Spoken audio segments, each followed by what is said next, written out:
without a substantive motion. So why are we questioning the senator when he is contributing on issues pertaining to a statement that was presented here? So protect the member, Mr. Speaker. Thank you. Senator Karungo, Senator Charege is very safe. So far, so good. If you need any protection, I'll be there for him. But so far, so good. Proceed and finish up your remarks, kindly. Mr. Speaker. And really pick up your ones carefully because you don't want any other's point of orders on your statement. Thank you, Mr. Speaker, for that guidance. But it is known and it is on record, Mr. Speaker, that in this House, I'm one of the senators who always make the best Solomonic decisions, even when the country is at the crossroad, Mr. Speaker. Even, and Senator Dulo can bear me witness. And therefore, Mr. Speaker, Senator Faki should always be appraised with himself. I have a man who makes decisions based on the facts that are there. Mr. Speaker, in conclusion, when you look at the book of Professor Tom Ojenda, the book called Conveyancing, that was ordered by my good lecturer and my neighbor, Senator Professor Tom Ojenda, he says land is an emotive issue. Then he puts up a full stop on his preface of the book. But also, he only sells that book very expensive. But the point that I want to make, Mr. Speaker, is land is an emotive issue that we must. Yesterday, Mr. Speaker, you had the minority leader. He brought an issue of evictions in his county, Mr. Speaker. And therefore, we must agree that let this lapset issue, Kenyans who they lost their land, they must be compensated, Mr. Speaker. And therefore, with those very, very many remarks, Mr. Speaker, I congratulate and wish well Senator Shakila Abdallah, Mr. Speaker, and I hope the Lands Committee shall, because also we have also problems in Nandi of land. There is, even before elections, I went with the then chaired by former Senator of Kajiado called Senator Baye, and we visited. And there are many Kenyans that are suffering because they have been illegally, irregularly dispossessed of their land. So I hope the Senate rises up to the occasion and address this issue once and for all. I thank you, Mr. Speaker. Thank you. There's no other request. So let's get the statement from Senator Professor Ojenda. The two statements together. Mr. Speaker. Thank you, Mr. Speaker, for indulging me. I have two statements. The first statement is on a current issue on cage fish farming in Kisumu County. Mr. Speaker, I rise under Standing Order 53-1 to seek a statement from the Standing Committee on Agriculture, Livestock and Fisheries regarding the massive death of cage fish in Lake Victoria, Kisumu County. In this statement, Mr. Speaker, sir, the committee should, 1, investigate the cause of the recent large-scale death of fish in Lake Victoria that has resulted, Mr. Speaker, sir, in devastating losses for fish farmers in Kisumu County, stating the number of cage fish that have died. Secondly, provide a record of cages in the Kisumu County section of Lake Victoria, as well as that of cage fish farmers, and state the financial implications of the sudden death of the cage fish. Thirdly, Mr. Speaker, sir, outline the measures the county government of Kisumu has put in place, if any, to mitigate the losses incurred as a result of the massive death of fish, as well as the mitigating the environmental causes of such death in the long term. And lastly, Mr. Speaker, sir, to state the legal framework or regulations that the county government of Kisumu has adopted to govern and regulate cage fish farming, and whether there's a legal recourse for cage fish farmers recouping of the loss of their investment. The second statement, Mr. Speaker, sir, is on the sugarcane farming and the sugar sector, sugar industry within Kisumu County. Mr. Speaker, sir, I rise under Order 53 to seek a statement from the Standing Committee on Agriculture, Livestock and Fisheries regarding challenges faced by sugarcane farmers and the decline of the sugar industry in Kisumu County. In this statement, Mr. Speaker, sir, I seek that the committee investigates the persistent challenges surrounding policy formulation and implementation, the management of sugar factories and financial woes that have led to decline of sugar production and resultant closure of sugar factories in Kisumu County. Secondly, Mr. Speaker, sir, to address the plight of sugarcane farmers within Kisumu County who wish to experience productivity in sugarcane farming as an economic enterprise. Thirdly, to cause the county government of Kisumu to address the perennial challenges plaguing sugarcane farming in the county and undertake a visit to the various sugar factories to ascertain their status, functionality, productivity, and various measures, if any, adopted to address the plight of farmers internally. And lastly, Mr. Speaker, sir, to summon the Cabinet Secretary in charge of Agriculture to explain the measures taken by the national government to ensure productivity and profitability of sugar manufacturing factories in Kenya and any incentives that have been created in a bid to ensure this goal is achieved. Thank you, Mr. Speaker, sir. Point of order, Mr. Speaker. Is that a point of order? You want to make a comment on the statements? Yeah? Point of order, Mr. Speaker. But he's already done with the statements. Is it concerning the statements or on different matter? Concerning the statement. Then make a comment on the statement, not a point of order. Mr. Speaker, you have just made a precedent. You allowed the Senator of Mombasa, Faki, to interrogate what Senator Cherargei did yesteryears. Using the same latitude, Mr. Speaker, could you allow me to congratulate Professor Tom Ojenda for his concern about the woes, financial woes, facing the sugar industry.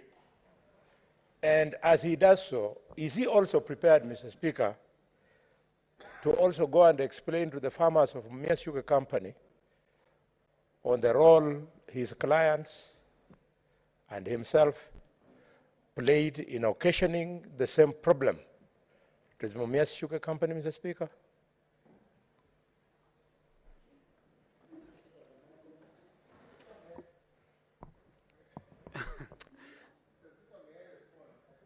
No, My but learned you friend, know, sorry, the we Senator are taking for the wrong route, honorable members. You know, you are interrogating your own colleagues in the chamber. I think you are opening a Pandora box. Because, just a minute, Senator Kalwale, don't go that route. Because you might be asked some serious questions which you will not be able to also interrogations. Thank you. No, Professor Mr. Tom. Speaker, sir, No. I'm most obliged. You made your case, Professor? Yes? Just to respond to Senator Kalwale, Mr. Speaker, when You are not on mic. There is a problem with mics, Mr. Speaker.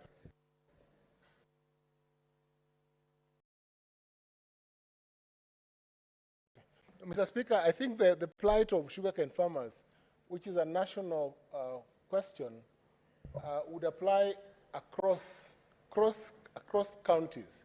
And the plight of sugarcane farmers in Mumias, in Miwani, and in any other sugar factory, I think because most of them have not been paid, and the underlying questions, policy questions of privatization, of collapse and revival, are cross-cutting, Mr. Speaker, sir.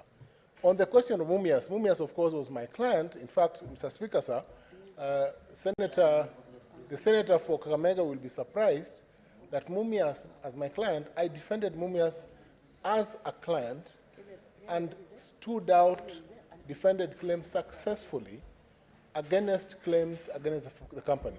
I never sued Mumias because Mumia was my client, and that's the position. Unfortunately, the politicization of some of the questions around the political period when the plight of Mumias was brought forth, I think, never brought out the real question, Mr. Speaker, sir.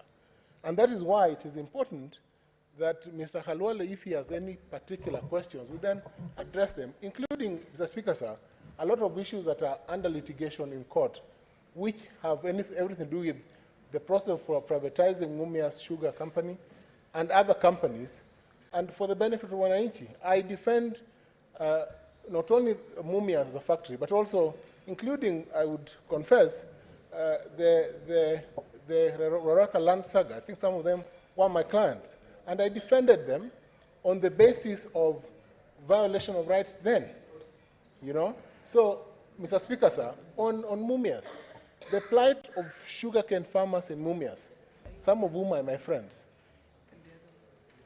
are in the same position. They're in the same position as other sugarcane farmers. And I think any policy that would benefit the sugarcane farmers in Kisumu County would also benefit sugarcane farmers in Mumias, in West Kenya, in Kwale, Ramisi, because we also have clients in Ramisi, where you have Kwale Sugar also developing sugar for the benefit of the people, where we also have cases we are defending involving sugarcane farmers and the factories.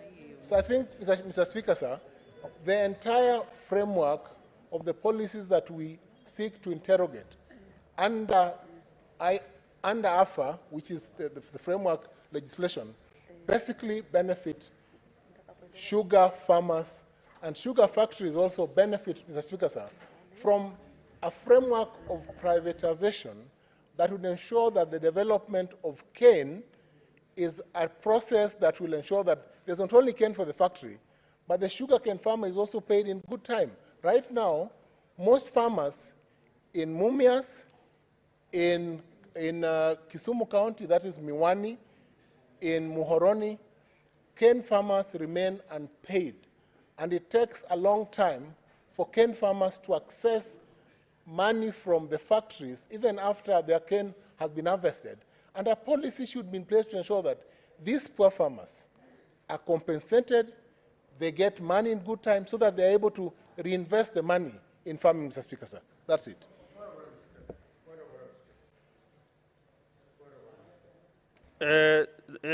Make your comment, Senator Samson Chalgay. Mr. Speaker, two things. Since I come from the region that dependently mostly the sugar, Chemelil, Chemas area, Tindred sub-county, Masab sub-county. Of course, the Masab sub-county is a new area where we are planting sugar now.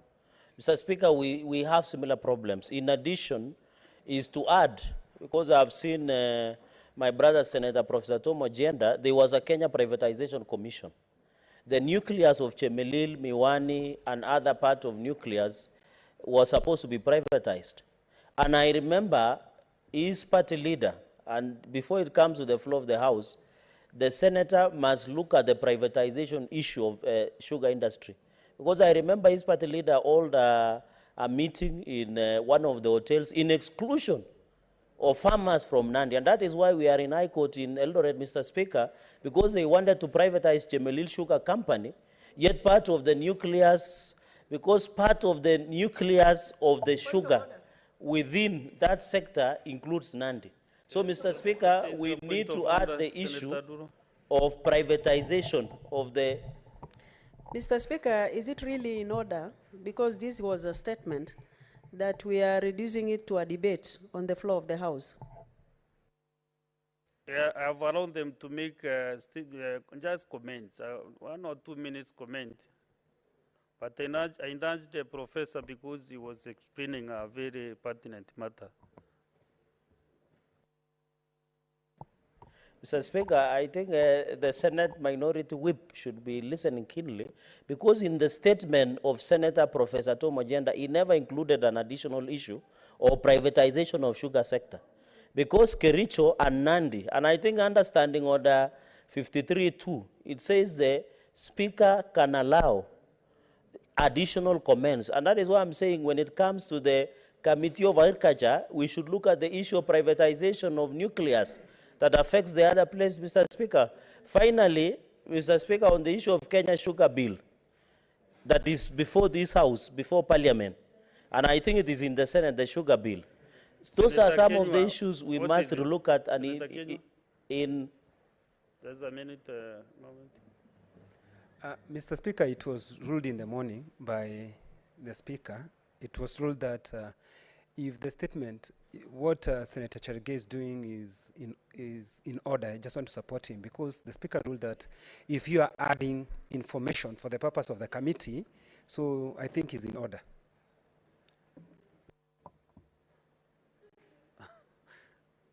Proceed and finish up.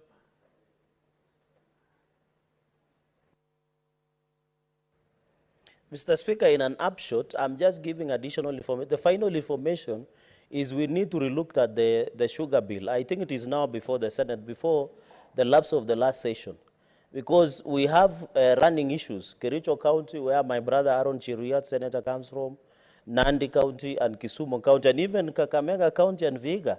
Also, and even Bungoma. We need to relook at that issue because we are stakeholders in this sugar bill.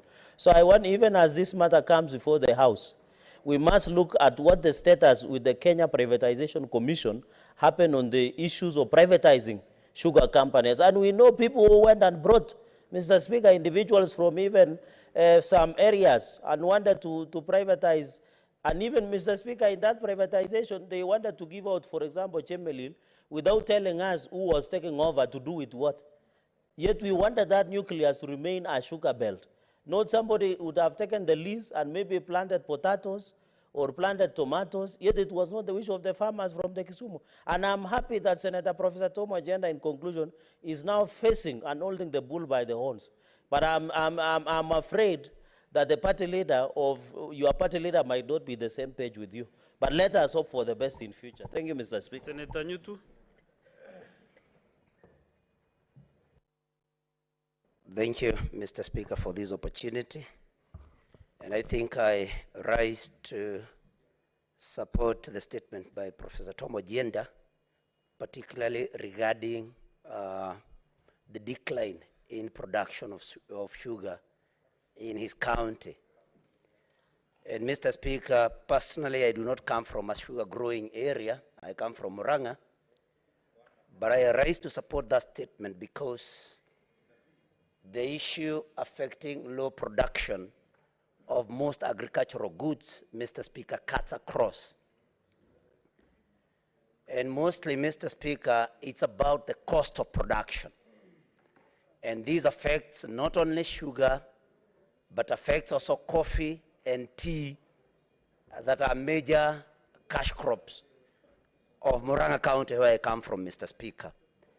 And I'm glad that the current regime has promised that it is going to make sure that the cost of production comes down, Mr. Speaker. And I think as the committee addresses that, I think the major thing that we should do is fast track on reduction of production cost, Mr. Speaker.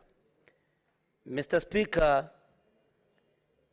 the issue of cartels in marketing of agricultural commodities must also be addressed as we look at the low production, Mr. Speaker, because I think farmers are demotivated because of the low prices or the low yield, the low income that they continue receiving from agricultural products, Mr. Speaker.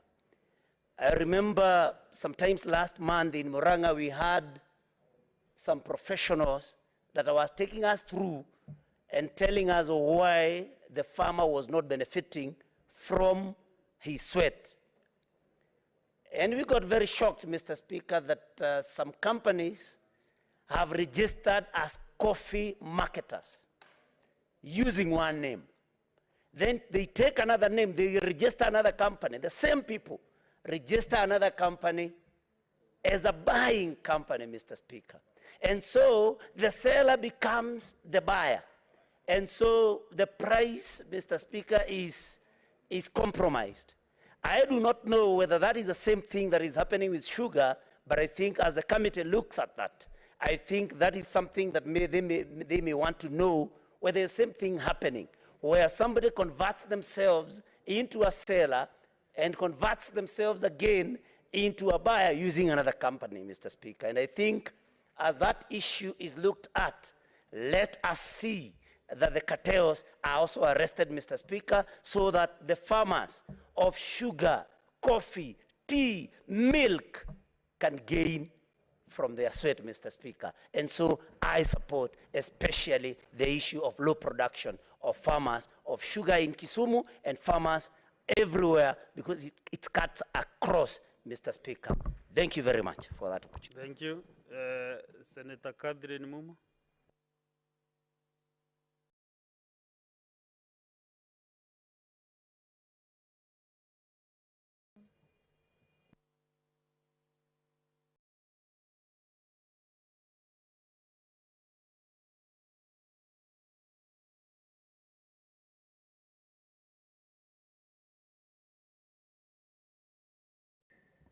It's okay now.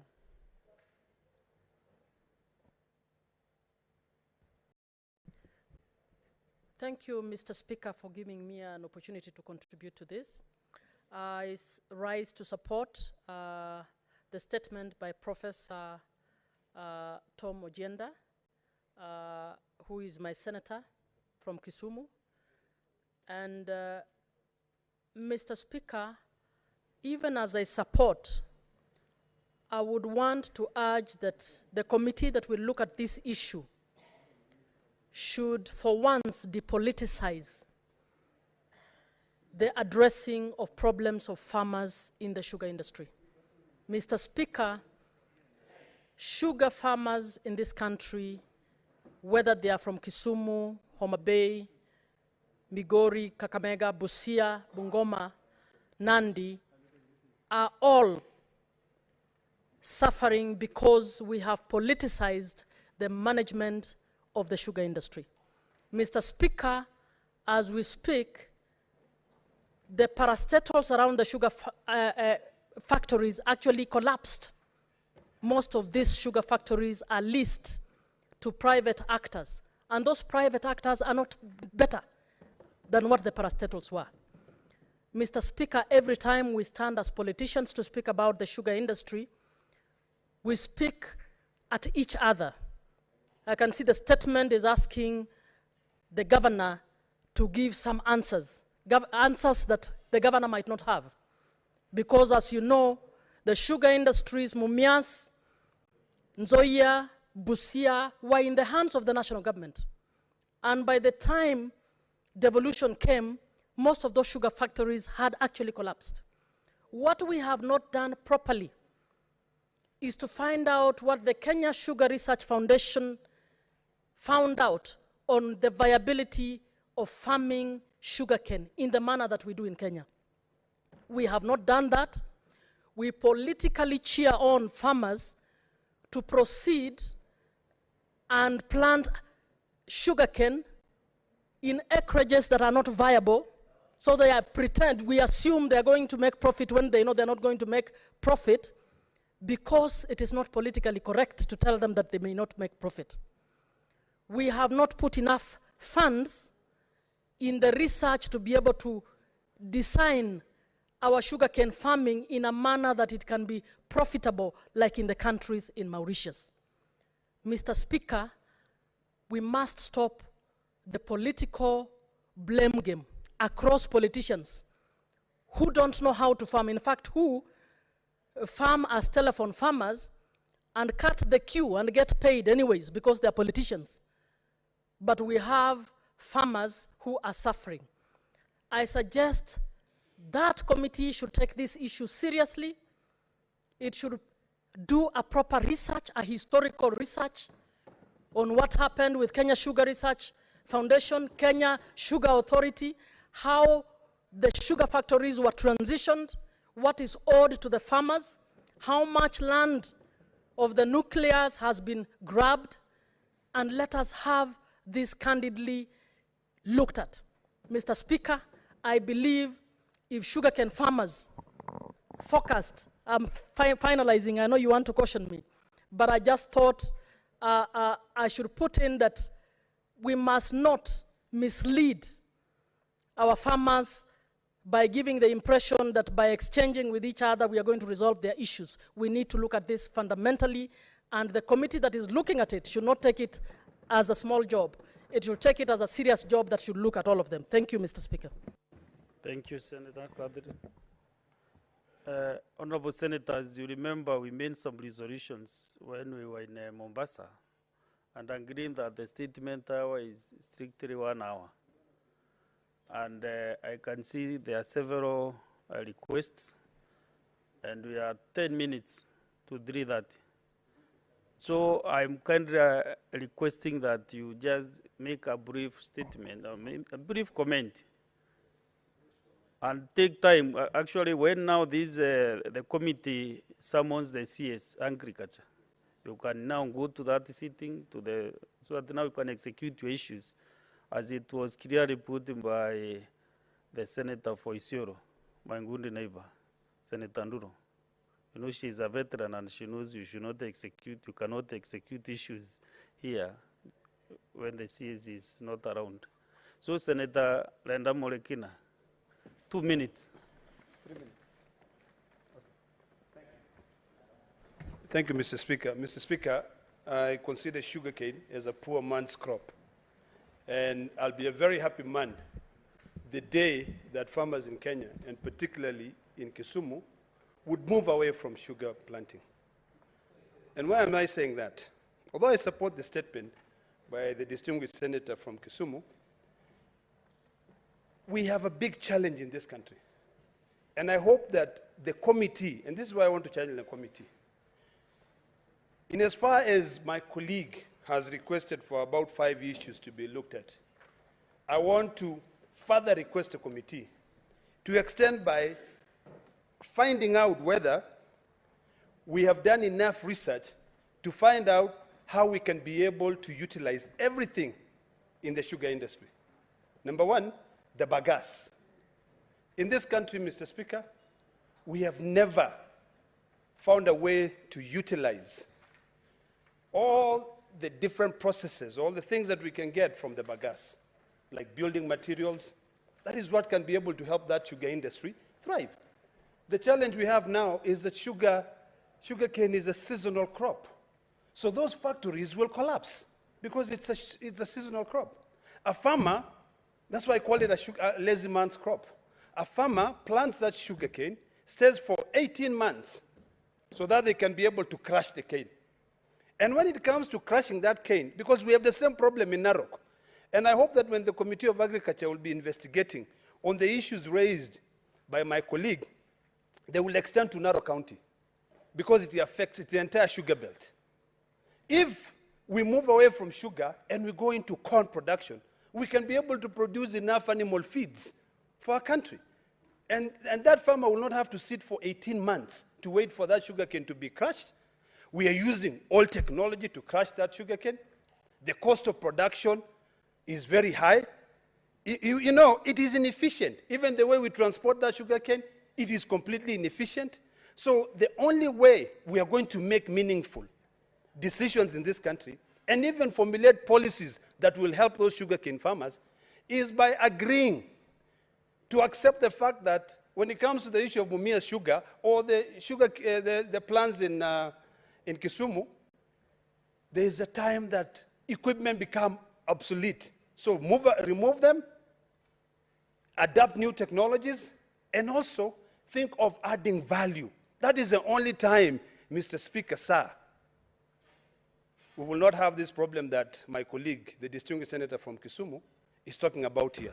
Mr. Speaker, sir, I support. Thank you. Senator Otsosi.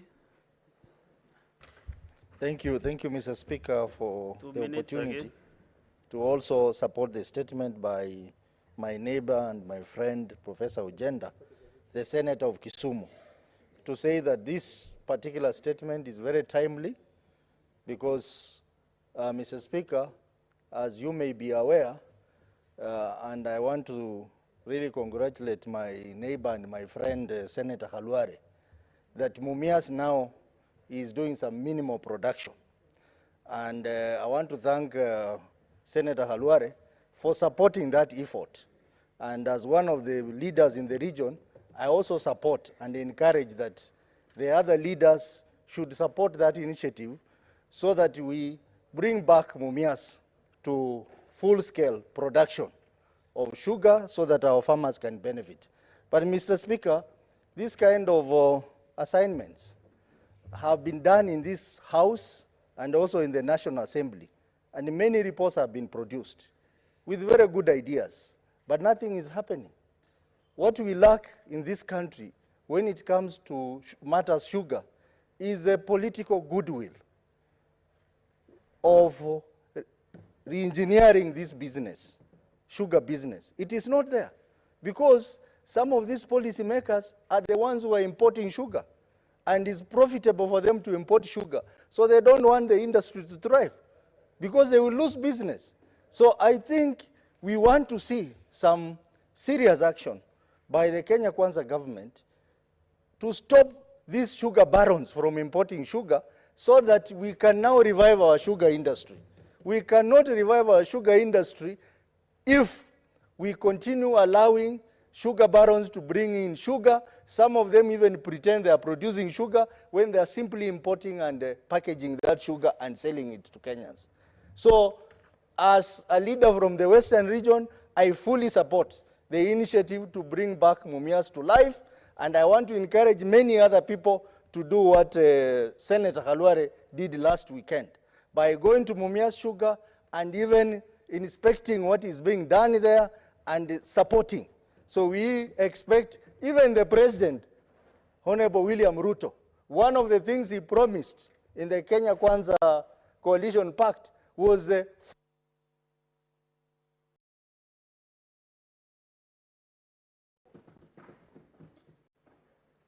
Senator Boni, 2 minutes. Thank you very much, Mr. Speaker. Mr. Speaker, the issue of Mumias Sugar Company is emotive, is a matter of life and death. And Mr. Speaker, as I speak here today, I want to tell this House that one Dr. Evans Kidero and Professor Ojenda, they almost killed me in court because of Mumias Sugar Company. Mr. Speaker, sir, I know the rules of debate. I would like to invite the Honorable Senator to release the 280 million shillings that were deposited in his account for services that was not rendered and which he has been covering, hiding, gacking EACC. EACC. Mr. Speaker, therefore, I want to add on that statement that they should come up with an answer to tell us how they are going to recover the billions of shillings owed to Mumias Sugar Company by perpetrators of graft and economic crimes, as I've described above, Mr. Speaker.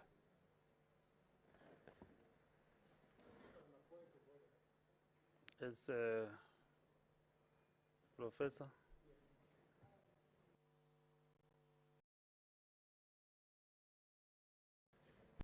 It is good that, that Senator Khalwale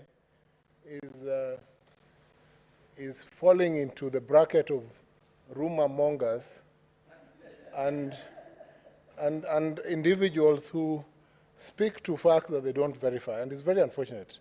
Mr. Khalwale, may I remind you that, Mr. Speaker, may I remind Mr. Khalwale that Mr. Khalwale is referring to a report that was released in 2018, was it 2016 or 2018? A report that was released in the public without an investigation or interrogation on Mumias Sugar Company then, and which had said that a sum of 280 million had been deposited to my account and the account of Kidera. I don't know where that came from. Mr. Speaker, at the time in question, I was a lawyer in the panel of Mumias Sugar Company. The total budget, legal budget of Mumias Sugar Company per year for the 13 law firms in the panel was 50 million shillings per year. I'd been in the panel of Mumias Sugar Company for, I think, 5 years, so that even if I was the only law firm paid for defending cases, that would have been 150 million shillings. Mr. Speaker, sir, the total sum of money paid to my law firm from Mumias Sugar Company in the entire period that I defended Mumias Sugar Company, Mr. Speaker, sir, was a total of 50 million shillings for about 8 years. But, Mr. Speaker, sir, against that, the company owes me in excess of Kenya shillings 150 million shillings unpaid to date and in respect of which there is receivership proceedings going on. And I think Mr. Alliance friend Mr. Senator for Kakamega has no facts. He's behaving like any other politician who is rumor monging in the marketplace. Senator, just get facts. The issue in question, the Speaker, sir, was investigated by EACC to finality and was the subject of litigation in court, and decisions were made on that question. And these are questions of fact, Mr. Speaker, sir. You cannot hide money. You cannot carry money in a bag. You cannot carry 200 million shillings in a bag. It doesn't work that way. There has to be a transfer process. There have to be transactions. It's very easy to trace. Mr. Speaker, sir, the Senator knows that that is the procedure. So I think I will invite you, Senator Kakamega, to visit me, and I will show you the way. That indeed, Mr. Speaker, sir, the people of Mumias have benefited from the legal services rendered by myself and my law firm at a fair value, gross undervalue, for services by senior counsel. So, Senator Halwale, you've commented on Dr. Kidero and the suit. I think that there was a defamation suit between Senator Halwale and Dr. Kidero. Those are matters that are in court. And distinguished Senator for Kisumu County, I want to assist you on this matter.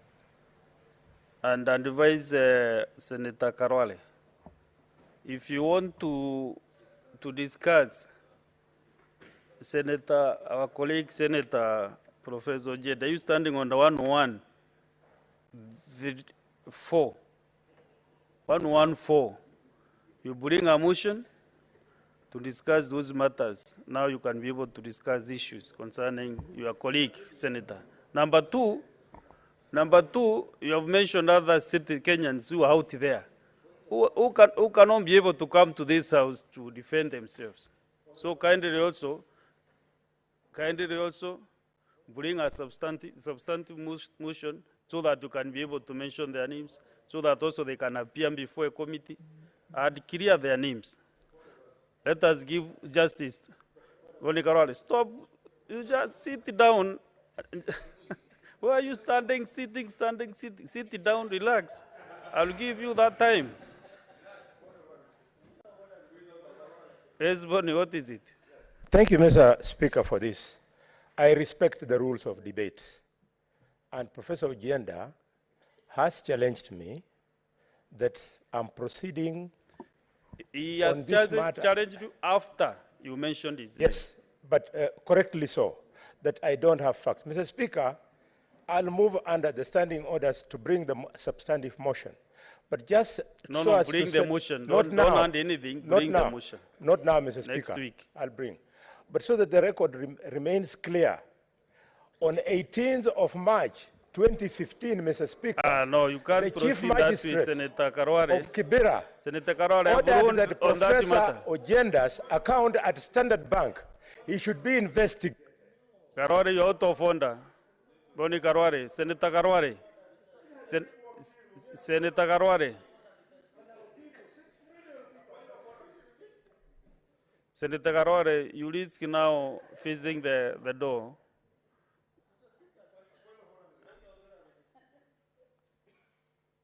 Yes, Senator Samson Chelage.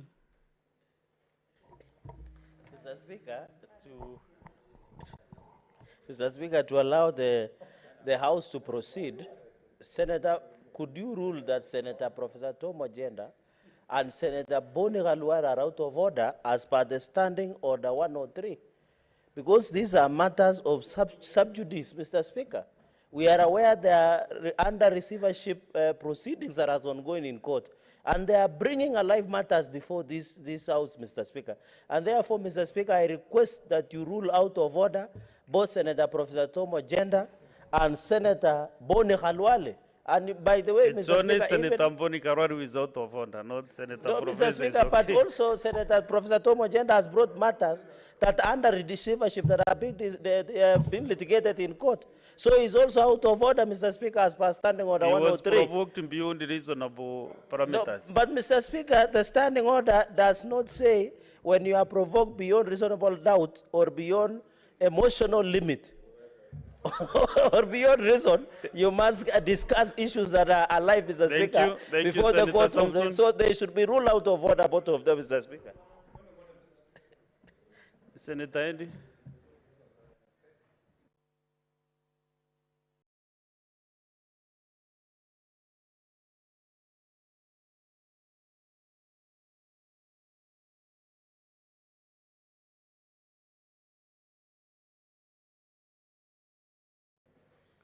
Mr. Speaker, I raise on a point of order number 98, 4, and urge you to request Senator of Kakamega probably to leave the chambers, because you have ruled in a matter twice, and he persistently continues to rise on the same matter and insist to discuss the same matter, even when you have ruled that this matter should vote as a motion.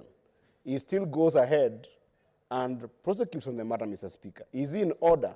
In fact, it's a very gross violation of not only a point of order, but also disrespect to the chair. So, with point of order number 98-4, may you ask the Senator of Kakamega to leave the chambers? Thank you, Mr. Speaker.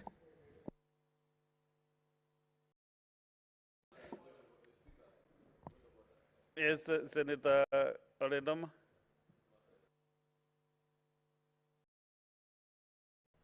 Mr. Speaker, I'm standing on under standing order number 1, but I'm very sure there's another standing order I cannot remember. We are discussing a statement that has been brought by the distinguished senator from Kisumu. Earlier on, your brother, the Speaker, gave us directions on what we should do when it comes to debating statements. In fact, if I remember very well, the Speaker directed that when it comes to contributing to statements, we limit our contribution to what we want the committee to carry out and investigate. I'd like to seek your indulgence on this matter so that we can proceed, because earlier on you limited our time for debate to 2 minutes. We are now moving into personal issues. The distinguished senator from Bungoma, That ruling, Kakamega, clearly Senator stated Redama that this is an Orekina. emotive matter. So I'd like to beseech you, Mr. Speaker, that we do not tolerate this matter anymore. Can you give us directions on this statement so that we can move forward? Resume your seat. The 2 statements are referred to the Committee on Agriculture. Senator William Cheptumo. Mr. Speaker, I think my colleague, Honorable Senator Narok, has said what I wanted to say. Even for Honorable Cherargei to allege that Senator Ojenda has spoken about the matter in court, he only said that there is proceedings in court. I think, Mr. Speaker, so that we utilize our time more productively, it is important that you proceed as proposed by my colleagues so that we move to the other issues. Senator Cheptumo, I gave you on a different matter, not on the sugar issue. Okay. Yes. Thank you, Mr. Speaker. At least I have used... Mr. Speaker, the point I wanted to raise is that I wanted to guide my colleagues in the House. My committee, Mr. Speaker, has received a number of statements, and especially on matters on drought and food distribution. Yesterday, Mr. Speaker, here, the Minister for East Africa and ASELS and Regional Development appeared before my committee to answer questions touching on the issue of relief, distribution, and so on. It transpired, Mr. Speaker, in that session that that department now, or special programs, under the Executive Order number 1, is actually now squarely in the Ministry of Labor and Social Protection. So, Mr. Speaker, I just want to make this clear so that as my colleagues continue to raise questions, they should be able to refer to the Executive Order number 1 so that they are able to direct the questions to the relevant departments. Mr. Speaker, in particular now, my brother Otose, Senator, has raised an issue on the same subject, and it was read, I think, in the morning. But I felt it was good for me, as a responsible chair, to assist my colleagues so that in future, they raise questions on relief distribution to Minister of Labor and Social Protection. That will save members' time, Mr. Speaker, rather than them directing to my committee, then we write to you, and we lose a lot of time. That is all I wanted to clarify, Mr. Speaker, today. I think it's very important. Thank you, Senator Cheptumo. I hope now members are well advised that issues on relief should be directed to the Minister of Labor, not security, not the Committee on Security, to the Committee on Labor. That is the Ministry of Labor is now in charge of the food distribution. Majority Leader, make your statement under 57(1).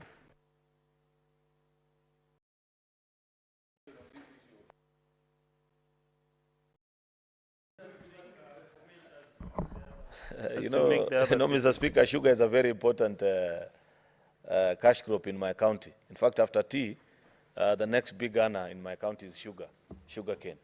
And therefore, I had a small comment on the statement brought by my neighbor. I'll make your comment.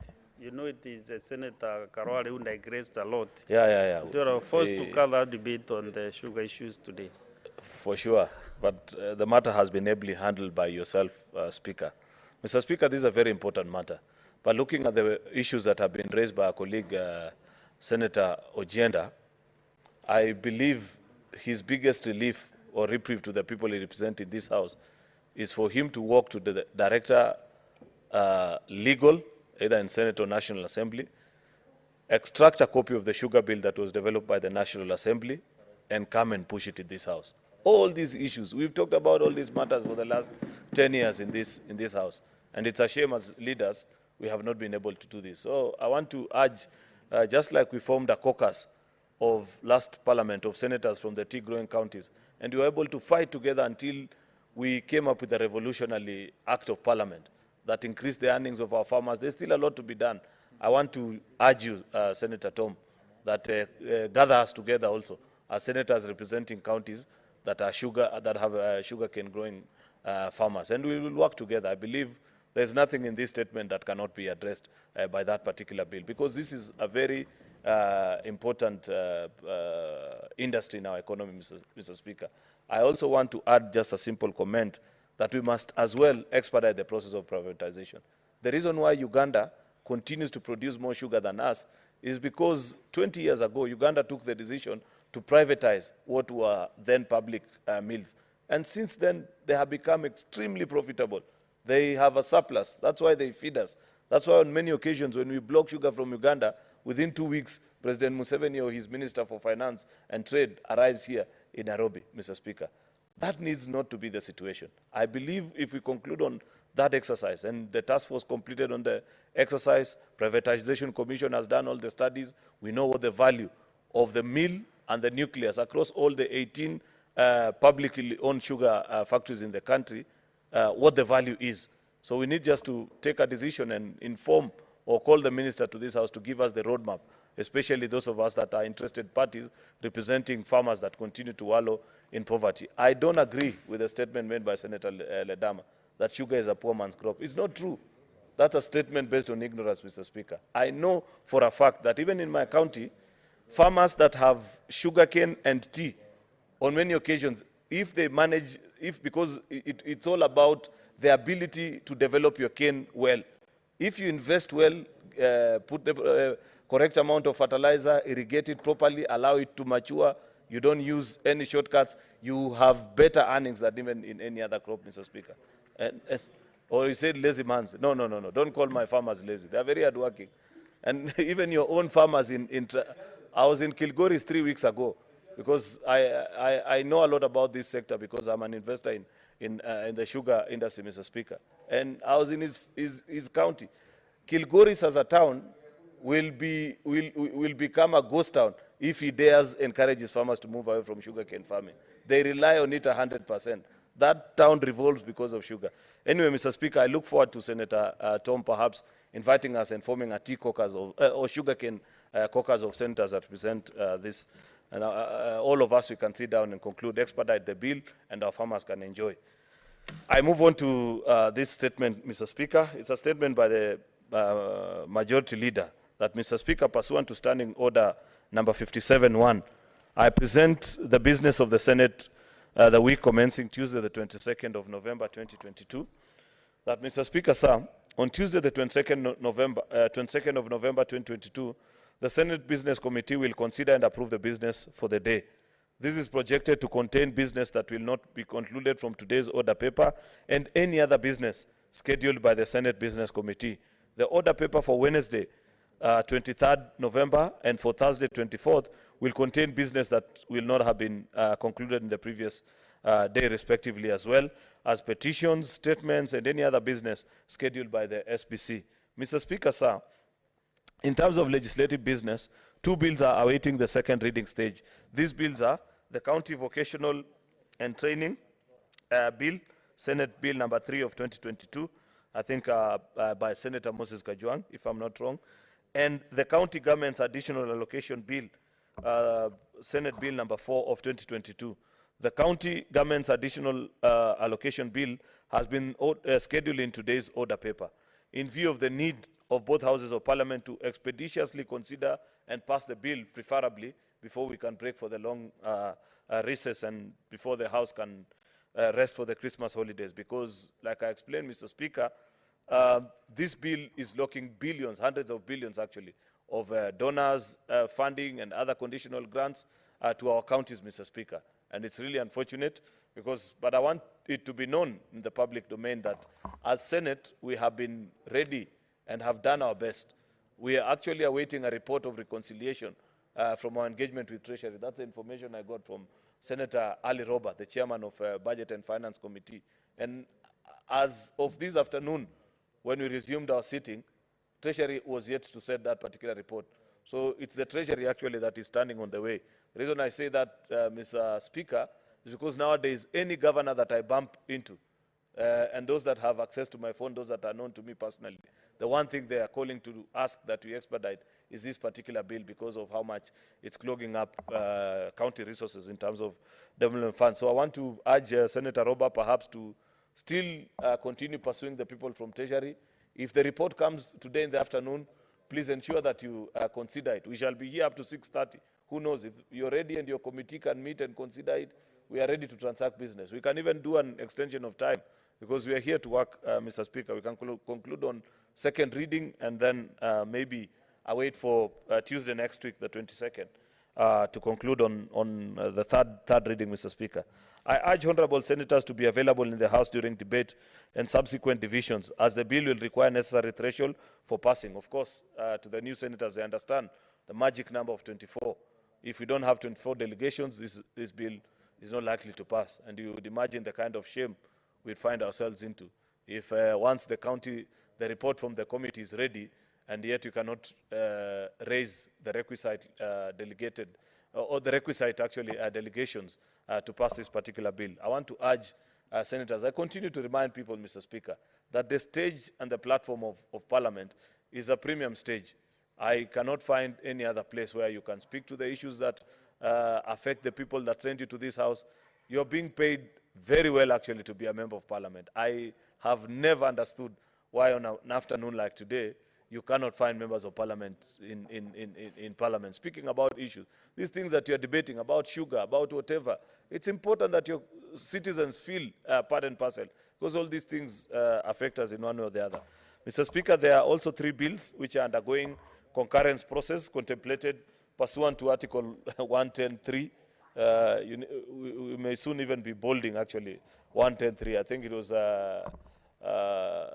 Deputy Speaker Eunice Gishangi who told me the other day that in her constitution, Article 110.3 is beginning to wane off. Because are you taking my position and giving to the deputy clerk? No, I was just referring to her. I'm not giving her any instructions. No. But I said, if you get a copy of our constitution, Article 110.3 has begun to lose ink because of the number of times she has had to read it.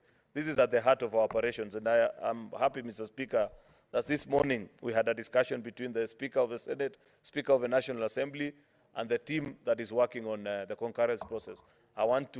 It's my sincere most hope that by end of next week we can conclude on that process. The three bills, Mr. Speaker, are the number one, the Parliamentary Powers and Privilege Bill, number two, Preservation of Human Dignity and Enforcement of Economic and Social Rights Bill. It's a bill of the Senate, number 7 of 2022, and the Natural Resources Benefit Sharing Bill. I want to believe this is the one that was being pushed last time by one of our colleague senators. Very important for senators that come from counties that have natural resources, mining and things like that. Mr. Speaker, with respect to other business of the House, there have been numerous statements sought from the standing committees pursuant to Standing Order number 53-1, and others referred to standing committees pursuant to Standing Order number 52-3. I urge respective committees to expedite the consideration of the business before them and table reports pursuant to the standing order. Mr. Speaker, this is something that we are looking forward to, because each afternoon for the last 3 or 4 weeks, I have seen senators bring before this House their statements.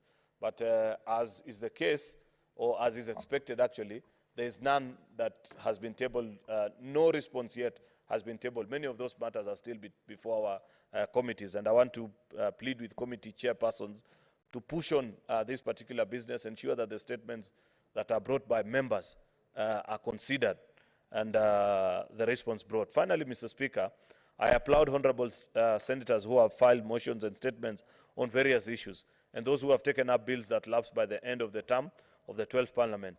These bills are now being processed and will be scheduled in the order paper after the concurrence process is completed. Again, the issue of Article 110.3. That's why we are pushing so hard to conclude, so that we can move away from this issue of meeting on an afternoon like this and you don't have business to consider. I thank you, Mr. Speaker, and hereby lay the statement on the table of the House. Thank you, Mr. Speaker. Thank you, Majority Leader. Let's proceed to the next order. Order number 8, the County Government's Additional Allocations number 2 Bill, Senate Bills number 4 of 2022, second reading. As Chair, Senator Ali Roba.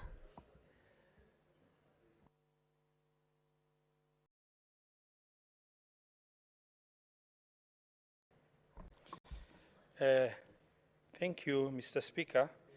Mr. Speaker, sir, I beg to move the County Government Additional Allocation Bill number 2, and which is Senate Bill number 4 of 2022, be now read a second time. Mr. Speaker, the County Government Additional Allocation Bill number 2, which is Senate Bill number 4 of 2022, was published by Kenya Gazette, notice number 163 of 26th of October 2022, and was introduced in the Senate by way of first reading on Tuesday, 8th of November 2022. Thereafter, the bill stood committed to the Senate Standing Committee of Finance and Budget, pursuant to Standing Orders 145-1 of the Senate Standing Orders. Mr. Speaker, sir, the primary object of this bill is to provide for transfer of conditional and unconditional allocation from the national government share of revenue and Article 2022 of the Constitution of Kenya, and additional allocation from the proceeds of loans and grants of development partners in line with Article 190 of the Constitution of Kenya for county governments to benefit from this additional allocation in the financial year 2022-2023. Mr. Speaker, we've since progressed very well as committee, and we've had stakeholder engagements comprising of written submissions via publication in Daily Nation newspaper on Wednesday, 9th of November 2022, inviting members of the public and other stakeholders to present their memoranda to the committee on the bill.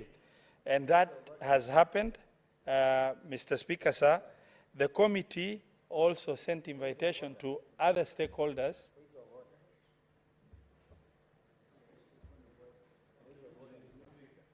He's moving the motion. Is it point of order on the motion that he's moving? You'll have time to contribute. You'll have time to contribute either to support or not to support. Proceed, Chairman. Proceed, Senator Liroba.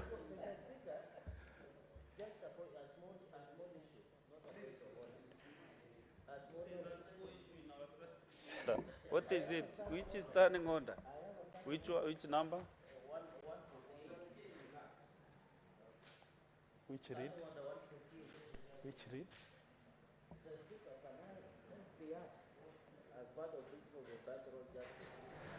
Just a minute, Senator Liroba. The party leader is smiling. He should know what is coming is not a smiling matter. Mr. Speaker, understanding 148. In neatness and order of the House, I've heard my brother, Senator Robert, moving the motion. But as he moves the motion, his committee has not given us a report. So that we are aware, because he's telling us it was advertised in Daily Nation, there was stakeholder. I wish, Mr. Speaker, the report on this matter would have come up so that we are able to follow what is moving, Mr. Speaker, because it is a matter that was considered by the committee as per the Standing Order 148. So I know he has 30 calendar days, but at this point, Mr. Speaker, can at least either he tells us he will table the report later and he finishes moving, or what do we do, Mr. Speaker? That's the clarification I was. Thank you, Senator Samson. You know you have interrupted him. Where I see it, I know you'll mention about the issue you are raising. So don't interrupt him. Now listen. Thank you, Mr. Speaker, for protecting me. And I was coming to share the same in subsequent discussion. This is just as a matter of critical importance because of the level of importance that this bill holds. I thought that giving a little bit of flesh and background on the bill is extremely critical. We have engaged critical stakeholders and various inputs have been brought to light.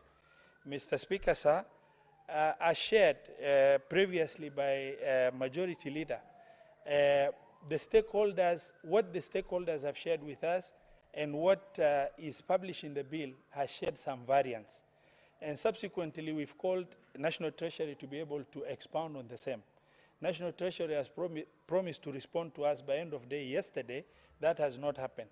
That is why we have not had the report ready, and we shall table the report upon receipt of the inputs that are required from National Treasury for tabling, and subsequently carry out the necessary amendments for purpose of reconciling the numbers between what is contained in the bill as well as what has been shared from external stakeholders.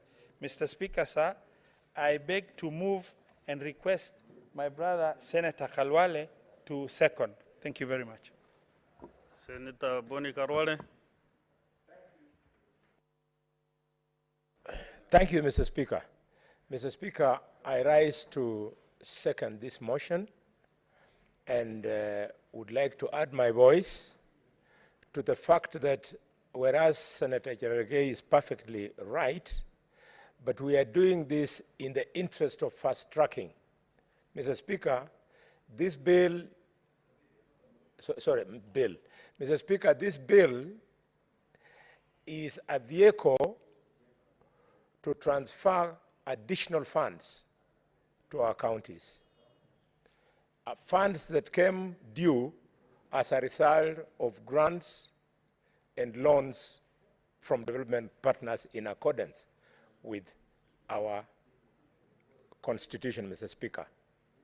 Mr. Speaker, this being the case, we would like to appeal to the House to be patient and know that once the National Treasury releases her thoughts to us, then at the appropriate time, and the time is there, we can do it in third reading, we will make the necessary adjustments so as to beat any further delay and be able to succeed. Mr. Speaker, the reason why we are fast-tracking this, it is because the equalization fund, which in the old bill was being carried along with the additional allocations, served as a speed governor, Mr. Speaker. A speed governor to the extent that the court had made a determination and the court had advised that until the government formed a board for the equalization fund, the money could not be spent. Secondly, it is not entirely agreed who are the counties that should be the beneficiaries for the equalization fund. There are those people who believe that the counties to benefit are strictly the counties that suffered under sessional paper number 10 of 1965, Mr. Speaker, that denied Mandera, Marsabit, Wajir, and Garissa, together with Turkana, access to development funds because of poor policy. So because the Constitution corrected this, Mr. Speaker, and the application of the equalization fund is being... What is I can't concentrate. Senator Moment. Nimemsikia ndugu yangu Dr. Khalwale akisema kwamba zile county ambazo ziko marginalized hazijakubalika. Mheshimiwa Spika, swala la awamu ya pili ya county ambazo zimetajwa kuwa marginalized ni swala ambalo liletwa hapa katika ile bunge katika muhula uliokwisha, na county ambazo ziliongezeka nafikiri zilitoka 14 mpaka 32 ama 34 ambazo sasa zinatambulika kama marginalized county. Kwa Mheshimiwa Spika, Senator Khalwale analipoteza bunge hili anaposema kwamba county ambazo ziko marginalized ama zimetengwa hazijakubalika, kwa sababu swala hili liletwa katika bunge hili muhula uliopita na likapitishwa kwamba county ambazo ziko marginalized ni 34 na sio 14 ambazo zilikuwa kwenye awali. Kwa Mheshimiwa Spika, ingefaa rekebishe swala hilo. Senator Boni, nikiongeza kidogo sababu nimekuwa, unajua kile kipindi Senator hakuwa hapa bungeni.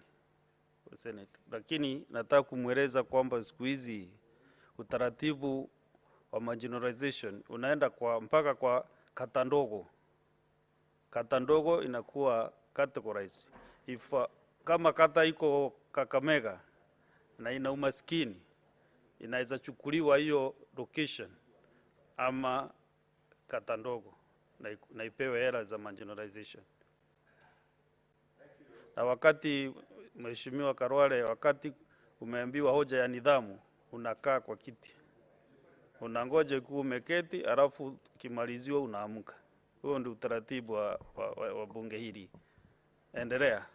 Thank you, Mr. Speaker. Mr. Speaker, I was standing because you are not on your feet. Otherwise, I would have sat down immediately. Mr. Speaker, sir, I appreciate what you're saying. I really do.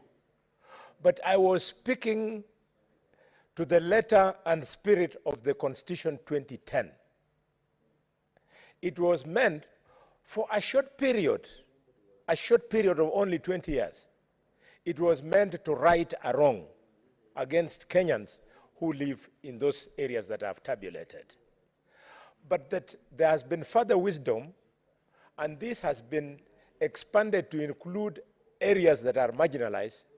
Mr. Speaker, it is going to call upon this House to reflect on this matter very seriously, Mr. Speaker, because at the end of the day, we might as well call the entire country as being marginalized. Mr. Speaker, sir, there is no county in Kenya today that does not have a region, a village, a sublocation, or a location that would require the support from marginalization. Even the great Nairobi, Mr. Speaker, Nairobi has got Mukuru Kwanjenga, it has, Mr. Speaker, the Kibera slums, automatically you would then record Nairobi as a marginalized area.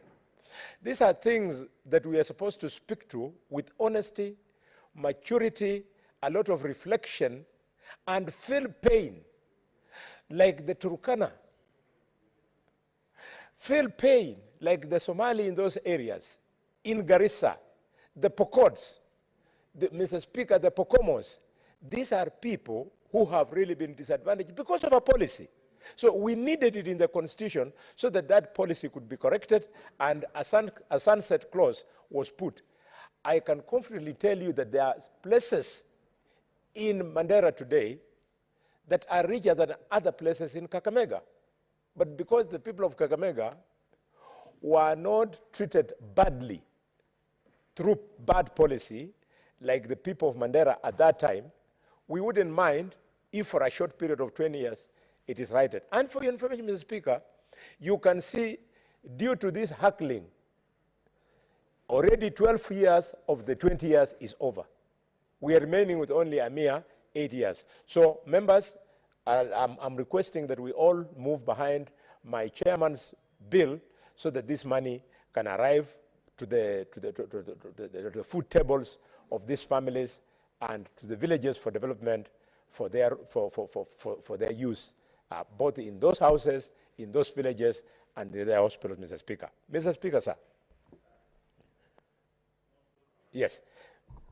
Mr. Speaker, sir, in the same breath, we should also encourage the chairman to lead us in the manner he has led us, to ensure that, again, the issue of equalization fund is also fast-tracked, because it is holding now 15.88 billion shillings, just lying there, which can be due for development.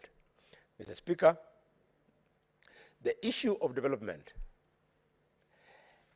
touches our people, especially when it goes where the education of their children is.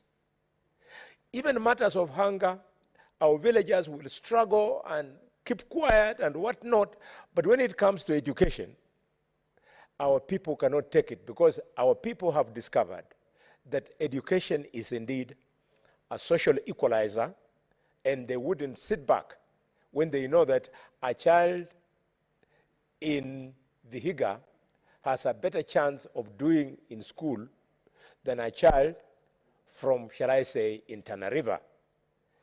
I therefore would like to appeal to colleagues, members of this Senate, and colleagues, members of the National Assembly, and colleagues, MCS, that we should all be united, Mr. Speaker, and defend the education of the children of Kenya, whether from rich or poor families.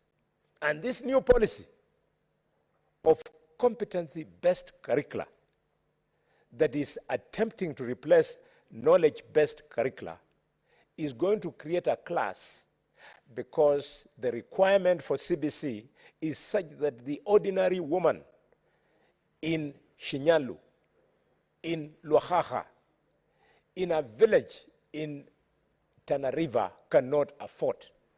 We should fight CBC so that if somebody thinks CBC is good, they should start by declaring that they are going to make access to CBC free of charge. But for as long as parents are involved, nobody can afford. Mr. Speaker, sir, for as long as we continue asking parents to do homework for their children, it cannot succeed. Because, Mr. Speaker, some of the parents are actually illiterate. So how will they do homework for their children? It's a bad policy. It is defeatist. It is divisive. It must fall. We must fight it, and we must win for the sake of the poor. I second the motion, the bill, Mr. Speaker. Thank you. And now, honorable senators, I now propose that the county government's additional allocations number 2 bill, Senate Bills number 4 of 2002 be now lent a second time. I now request allow senators to make their comments. Senator Olekina Rendama.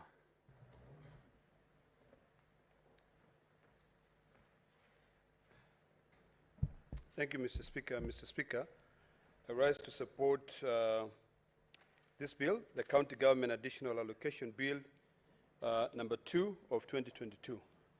Mr. Speaker, from a little background, 2 years ago, we carried out about 11 votes when we were fighting for the division, for the revenue formula, to be able to determine how much money will be able to go into our counties. During that time, Mr. Speaker, we had a very good, interesting debate on whether the money should be divided based on the land size or based on the number of the people. But wisdom prevailed in this House, and we were able to divide the money, following a formula that we developed, all of us, so that we can be able to support our counties. Mr. Speaker, during the time of the debate, when we were all fighting for about 342 billion, we received some information that our money had been increased to 370 billion. So all of us were excited. But little did we know that all conditional grants were now being calculated as part of the division of revenue, so that we could get about 370 billion. When it came to the time when we were going through the budget policy statement, and the time that we were now considering the division of revenue bill, dividing revenue between the two levels of government, is when it dawned on us that the reason why the money had gone up to 370 billion and the formula had already been approved by this House is because Treasury and all those people who were fighting had found a clever way of taking all the conditional grants and putting them into the formula. So, Mr. Speaker, it all started, a big debate started, it ended up into litigation, and finally, the courts agreed with the Senate that you cannot, commingle the funds. You cannot take the conditional grants and add them into and divide them. So this is why we are now being invited to come up with a law. And the reason why I'm giving this background is because I was sitting here and I was listening to my brother, the majority whip, seconding the bill, and he deviated completely and he started talking about the issue of the marginalization fund. But I knew that it is important for us to go through, or the equalization fund, to be able to talk about why this bill is very, very important. This is a bill which is going to support us. And I thank the Supreme Court, Mr. Speaker, because this year, the Supreme Court gave this Senate the authority to be able to oversight on these funds. We were fighting between the Senate and the National Assembly on even the title of this act. Mr. Speaker, before it was called Conditional Grants Bill, and then all of a sudden we agreed that let's call it Additional Revenue Allocation to the counties. So, Mr. Speaker, the importance of this bill, I see it in two fronts. One, it is in aiding this Senate to be able to carry out its oversight mandate. Number two, it is also to ensure that in every year, every cycle, when we are doing the division of revenue, or when the National Assembly comes out with the budget, we can also consider more money going into the counties. This is money that comes in forms of grants, loans from the World Bank, donations, because it is very clear. It says the county government additional allocation. Additional allocation is different from the division of revenue or from CARA, the county revenue allocations. When I stand here, Mr. Speaker, the reason why I support this bill is because I know Narok County will get an additional 512 million shillings. There is a clear schedule, and I hope it's in this bill because I've just gone through the bill. I'm debating based on memory. But I think if you open, and I want to invite my dear brother, my majority whip, to look at page 69. Because when you look at here, the total amount that Narok County will get, and this is why I'm very excited about it, is $1 billion shillings. More than the 8 billion which it receives in the division of revenue. Kakamega, where my good friend comes from, I think we'll get the big lion's share. Kakamega, what is county number what? And please, can you be increasing the font? Nimeanza kuzeeka. That ngapi? No, actually, Kakamega, sijui pesa yako mtapata. That is for the, that's where they'll get more money. Oh, yeah, that's for the equalization fund. But the additional revenue allocation in terms of grants. And it's very interesting, and I'm glad, thank you, Senator Sifuna, because I've seen that they have now also added the equalization fund money here. This is actually very good, because once you add the equalization fund here, you are able now to ensure that you legislate on all those funds as additional allocation. That was ingenious, I must say, of the National Assembly, because they did not want a process where we come back and we go back and forth in terms of regulations, even though we passed the regulations on equalization fund. But the most important thing about this bill, Mr. Speaker, is that all grants, you know, World Bank. Today I was having lunch with Governor from Kisumu, and he was raising concern on projects which are funded by the World Bank. These projects which are funded by the World Bank, money comes in the first phase, but second phase, the money do not reach the counties. And it is because we do not have a legislative framework to be able to ensure that this money is released on time and all those conditions which are set by the donor agencies are met.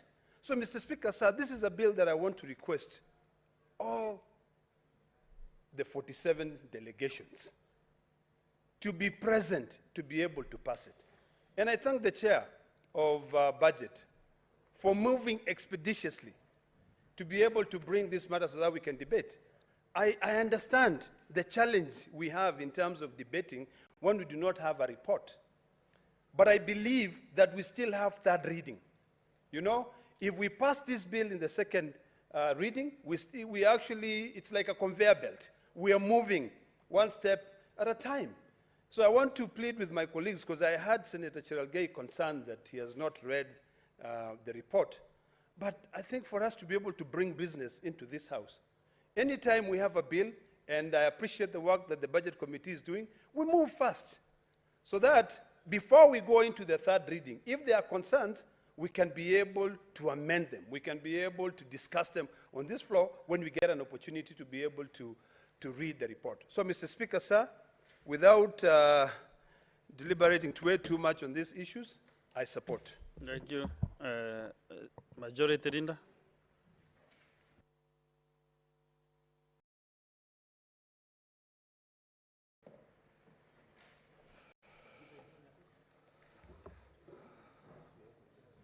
Thank you, Mr. Speaker. Mr. Speaker, I want to appreciate the Committee of Budget and Finance, a committee that I really respect and admire.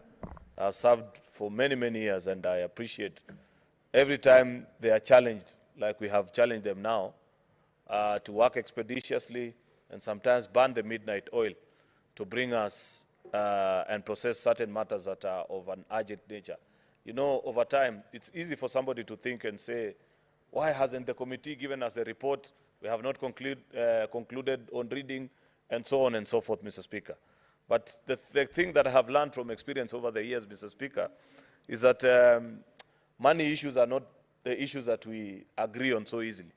And so you find yourself on many occasions that we end up agreeing actually on the last minute and saying, okay, we finally have a deal, let's go and pass it as is.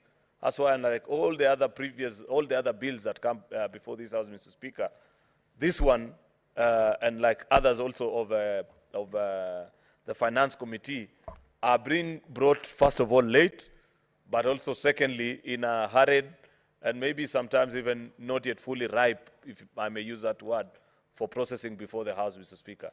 But in strict reading of our standing orders, it's not a must for us to have that particular report to inform our debate, because the debate is informed by the bill itself, not the report that we get.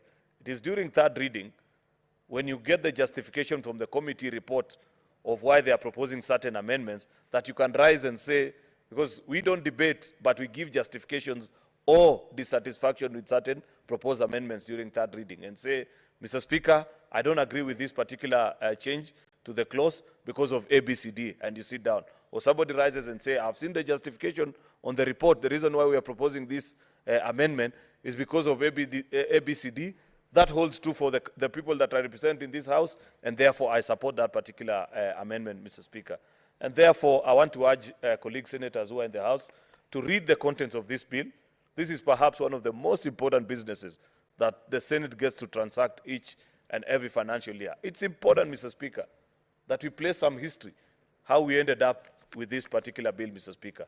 You know, previously, we used to carry conditional and unconditional grants as part of the annual Dora and Kara bill, Mr. Speaker. But there have been litigations in court and people not agreeing.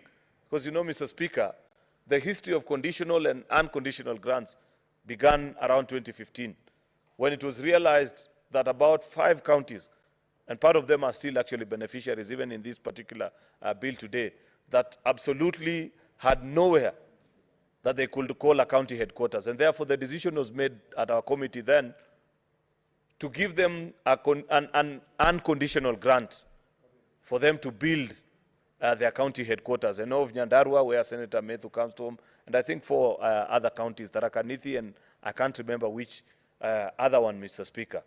And over the years, they have been getting resources over and above what we share and distribute outside of the revenue formula, Mr. Speaker.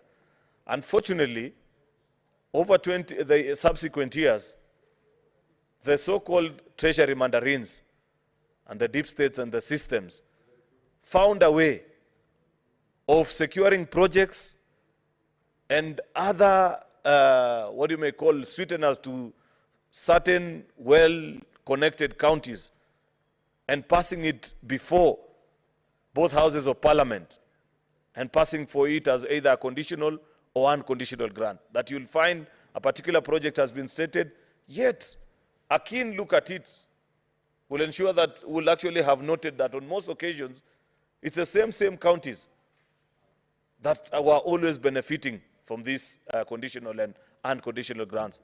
The thing that was even more worrying is that there was no proposed formula for distribution of these projects. It rested upon the feelings of the cabinet secretary or treasury. And therefore, people started being concerned and said, we need to find a mechanism upon which conditional and unconditional grants will be sent out to all the 47 county governments, Mr. Speaker.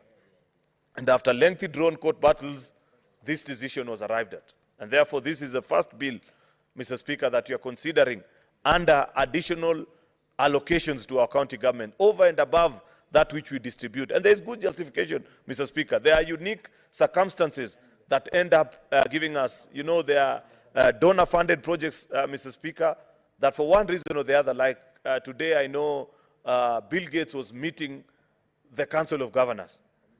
Based on whatever grants or giftings they may want to give to certain county governments, if some of those are by way of loans that are being advanced to counties, if they are meeting, say, the donor community, Mr. Speaker, that is just one such example, then there is good reason and justification for us as a Senate to agree to a particular formula, to agree to a particular distribution that does not leave or disenfranchise certain counties over others, Mr. Speaker. And I appreciate the work that this committee has done. I know they have not reached an agreement with the Treasury, and that's why perhaps part of the report is not here. But I strongly believe that by Tuesday, when you are likely to conclude on the third reading of this bill, they will give us the justifications for the amendments that they want us to separate between actually this one and the equalization fund, because that's part of the proposal that is coming, that treat it even separately, Mr. Speaker. When we get that justification and we get to read the report, then we will begin to appreciate and understand the genius and the importance of this particular bill, Mr. Speaker. I appreciate, and colleague senators need to go actually through the column of, in the appendixes of the bill, Mr. Speaker, in the third schedule of the bill, of what is due to the counties in the equalization fund, and also what is due as additional allocations to their counties under Appendix 3. For example, Mr. Speaker, Kericho, the county that I represent, for the last 2 financial years, hasn't been able to access close to 700 million Kenya shillings. That's a lot of money, Mr. Speaker. That is money. I think Narok is county number 33.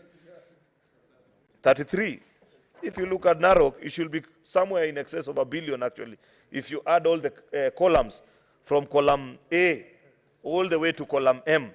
It's a lot of money that your county has missed out on, Senator Ledama. And that's why we need to be in this house. That's why earlier we were saying we cannot understand where colleagues are when you're doing some of these matters. You need to speak and see, look, read the column and appreciate why our county governors, and you know, on many occasions we don't agree with our governors, but there are certain things when they say, senators, you're delaying us. This is one of the things that I agree with them and say we should have done better. 700 million in a county like Kericho can change lives. Means a lot of money. 1 billion shillings in Narok. I'm sure Nairobi, the figure could even be way bigger.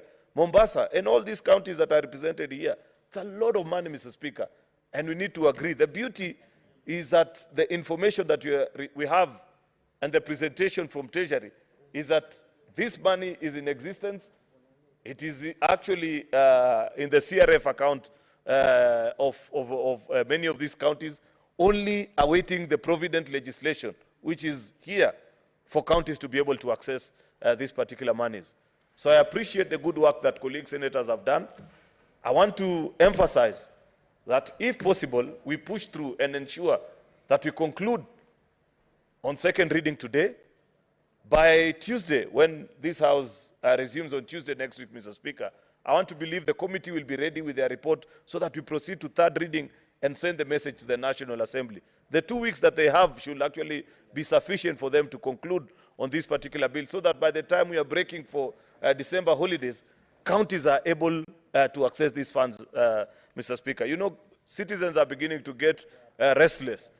I have seen governors, citizens are beginning to ask them questions and say, why are you taking too long? You promised so many things. We need drugs in our hospitals. We need better roads. We need ECD classrooms and all those devolved functions that many of our county governors promised. If you go to many of the towns, some of these conditional grants are actually under the NIDA projects and Kenya Urban Support Program. It's even for simple projects such as repairing town roads and ensuring that our towns are well maintained. If you go to many of our towns, especially those that are outside of Nairobi, but even Nairobi, I've seen the same problem. You find that many of those roads are dilapidated, especially those that are maintained by the county governments, because they have not been able to access these funds. Therefore, there's good justification, Mr. Speaker, why we need to process this bill, but I appreciate the struggle that has gone there. For me, even over and above the 700 million that Kericho is going to get, is the fact that Senate stood firm. If you read the report of the Budget and Finance Committee, all through from 2015, when we did the first conditional grant, up to 2021, we kept on making a request or a resolution as a committee that Treasury needs to provide a formula upon which they decide on the conditional and unconditional grants to each of the counties. We spoke, we made noise about it, until finally the courts also came to our rescue as a Senate and insisted that no more release of this fund. So there, despite the fact that there has been delay for 2 years and counties haven't been able to access these funds, Mr. Speaker, it is for good reason. Many of over 40 counties will never have accessed this money if it had been left to be donated like cookies by the Treasury. Today, if you like a certain county government, you give them. If they vote for you, if they didn't vote for you, you deny them. That's what was happening.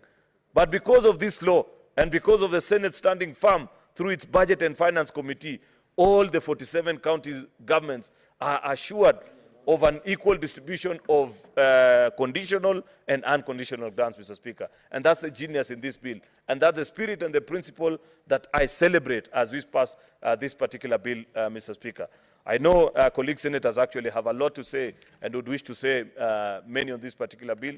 Therefore, Mr. Speaker, I rest my case at that particular point and celebrate the Committee of Budget and Finance for our work well done. Thank you, Mr. Speaker. Thank you, Majority Leader. Senator Ndiokech, Gicheru.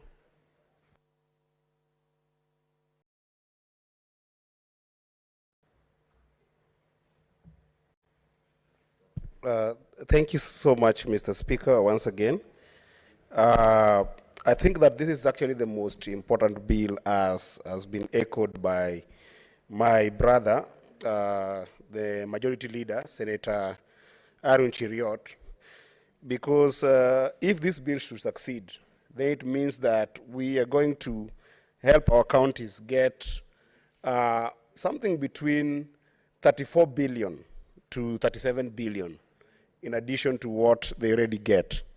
But first of all, Mr. Speaker, through your honor, may I take this opportunity to actually thank the Committee on Budget and Finance, led by our able chair, me being a member of that committee, Senator Ali Roba, for a work well done. I think that this has been one of the busiest committees in these past 2 weeks, and very, very, excuse me, and very committed leadership of the chair has led us to actually engage the stakeholders that have given us very good insight towards this bill.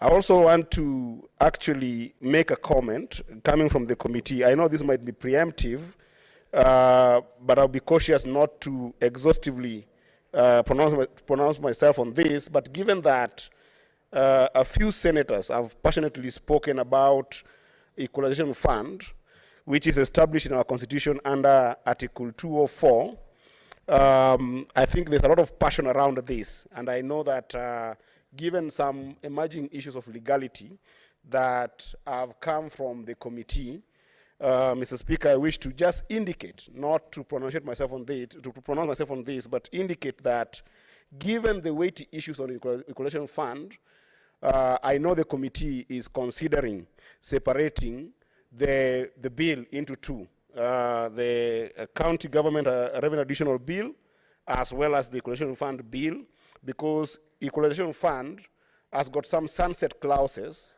that are very critical to be able to examine it in detail and even to look at some of the pending funds that have not been allocated to this. So that one I know will come in the report and we'll discuss further. Therefore, Mr. Speaker, I won't commit myself today too much on the Equalization Fund conversation.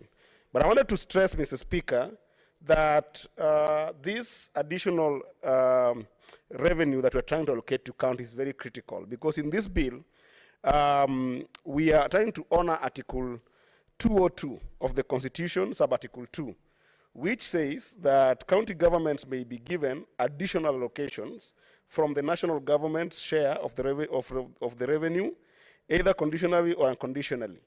And I want to stress, Mr. Speaker, that this bill, from the national government revenue side, this bill seeks to add some money on the issues that are eminent. One of them is the issue of county headquarters. I think that you will agree with me that some of our counties are very inefficient and ineffective in carrying out their duties because of lack of proper facilities that do harmonize their operations. And therefore, one of the things that this bill seeks to sort is to be able to empower some of the counties, like Migori County that I come from, that do not have county headquarters and proper operations. And number two, this bill also seeks from the national government revenue side to be able to energize the resources that have been put into the medical facilities in our counties. And Mr. Speaker, you'll agree with me that one of the most stressed functions of counties is healthcare, which has been really suffering, and it is critical that healthcare is well taken care of. But of course, we have talked so much about this bill aiming at unlocking some more access of loans and grants from the development partners through the national government. And I really, really appreciated the majority leader talking about critical issues that form emerging complexities of our time. It's critical that members do understand that this bill, of these monies that we're looking for, there are 5 key areas that are very, very critical in the moment, Mr. Speaker, that if we are able to unlock these monies to counties, we can be able to deal with some of the problems we are seeing affecting the country today and making our people suffer. For example, number 1, this bill seeks to empower agriculture. And number 2, which I want to talk much about, is that this bill seeks to support urban development, which the majority leaders talk about very passionately. But the remaining 3 areas are the ones that I'm keenly looking at, which is climate change mitigation, Mr. Speaker. Today, when you look at the statements that have been made in this House, majority of them have spoken so much about issues that have affected communities that emanate from climate change. So it will be very critical to look at how we can be able to fast track this bill to go through and deal with issues of mitigation, issues of adaptation that can help local communities deal with issues of climate change. And Mr. Speaker, this bill also endorses money that's going to come directly to be able to support drought and famine. Mr. Speaker, I have seen endless conversations from different esteemed colleagues in this House, Mr. Speaker, talking about drought that's affecting people in the north and every corner of this country. And it's therefore critical that members do know that this is one of the bills that will directly respond to the issue that we are seeing on the ground, Mr. Speaker, with regards to drought and famine that is affecting this country today. And lastly, of course, over the last 2 years, we have seen the maintenance of locusts in different places that are still affecting a few areas in this country, and this bill will seek to address those. So therefore, Mr. Speaker, I want to invite all members of the House to pay keen attention to this bill as it comes to, as we'll be tabling the report soon through the leadership of Senator Ali Roba, so that we are able to fast track it to make sure that our people get this additional money to help them deal with these issues. But lastly, Mr. Speaker, I want also to make a comment. Having been a member of this committee, one of the things that has been very irritable to me as a member of this House is that of the monies that we are seeking to go to counties, one of the biggest problems is not even the formula of sharing these monies, Mr. Speaker. One of the biggest problems that has really frustrated us in the committee is the fact that the counties don't receive these monies. The delay of money to counties, that you will get these allocations are passed, the laws are created, but then money don't go to counties. For instance, in the equalization of funds, we realize that there's a lot of money that were never put aside by the Treasury to be given to the counties that are in need of these monies and are actually deserving of this money. Yet these are issues of humanity, Mr. Speaker. So what I wanted to urge the House is that we must find a mechanism through this bill, and I hope that Senator Ali Roba will invite a few caucus on how can we be able to compel and, if not, to encourage the national government to actually be able to release these funds to counties, because the delay in the receivers of funds in the counties brings a lot of problems, Mr. Speaker. Today, if you look at our counties, Mr. Speaker, if they're not able to pay the workers in the county, you find a county going to borrow money from the bank, Mr. Speaker. And it's very sad that our counties now are crowding out the small and medium enterprises in terms of borrowing in the counties, which should not happen, because this is where even the current government is seeking to enact some policies that can be able to build small and medium enterprises. But when these counties also borrow this money, Mr. Speaker, they end up being fined or paying more loans on these monies without clarity from the national government and without clarity from even us on how they are going to be able to pay these fines. If you're not getting your allocations and you're getting more loans and therefore paying more fees on these loans, Mr. Speaker, a high interest on these loans, what happens then is who pays for these loans? Then we end up shrinking the amount of money that the functions that we are keen on supporting in the grassroots should get.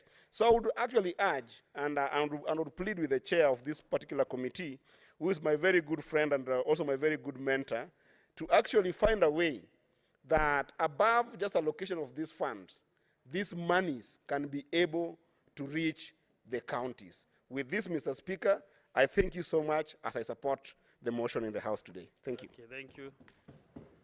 Senator Esther Okenyuri. Thank you, Mr. Speaker, for giving me this opportunity. I would also want to support this bill and also appreciate the chair of that committee for the extensive work done. Mr. Speaker, even as we legislate over more resources to counties, I would love to implore the county chiefs to also embrace their own source revenue allocation so that we are not just relying on what we are pushing from up here. A case is Kakamega. Kakamega has their own source revenue and it's proven to be very successful. Away from that, Mr. Speaker, more funds to these county governments would be of great help. Like Kisii County workers have not been paid for the month of October, which is really worrying. These people are supporting families. They have their own chores and assignments to do. So I'm looking forward to release of these funds to assist, and especially of my keen interest areas, that's the reproductive health sector and the TVET sector. Where I come from in Bomachoge, Burabu, Bokimonge Health Center, we have congestion in the maternity rooms. And when you look at those areas, we are having many cases of cerebral palsy because of the congestion in there. So women take a longer time experiencing labor. And this has really affected the women from the area I come from.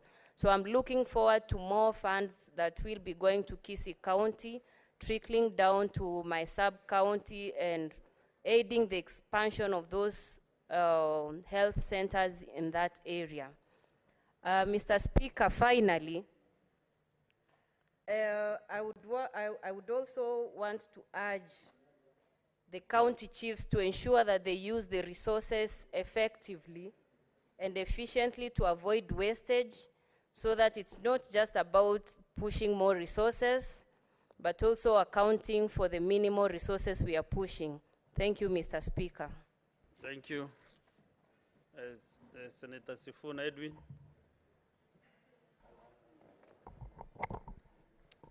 Thank you very much, Mr. Speaker. I also rise to support the bill just as many of my colleagues who have spoken before me have done.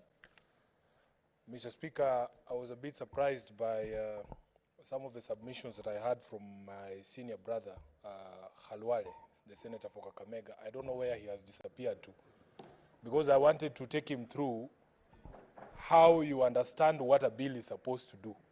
At the very back page of the bill, Mr. Speaker, there is a memorandum of objects and reasons. And it sets out clearly that the principal object of the bill is to make provision for the transfer of conditional allocations from national government's share of revenue and from development partners to the county governments for the financial year 2022-2023. Mr. Speaker, we are lucky that we have people who have, a historical background of how we arrived here. When they were teaching us law, they told us that sometimes laws are passed to correct a very specific mischief. So if you want to understand why a bill is being proposed or is being passed, and you don't want to read the memorandum of objects and reasons like my brother, you ask yourself, what mischief is this particular bill or law trying to cure, Mr. Speaker?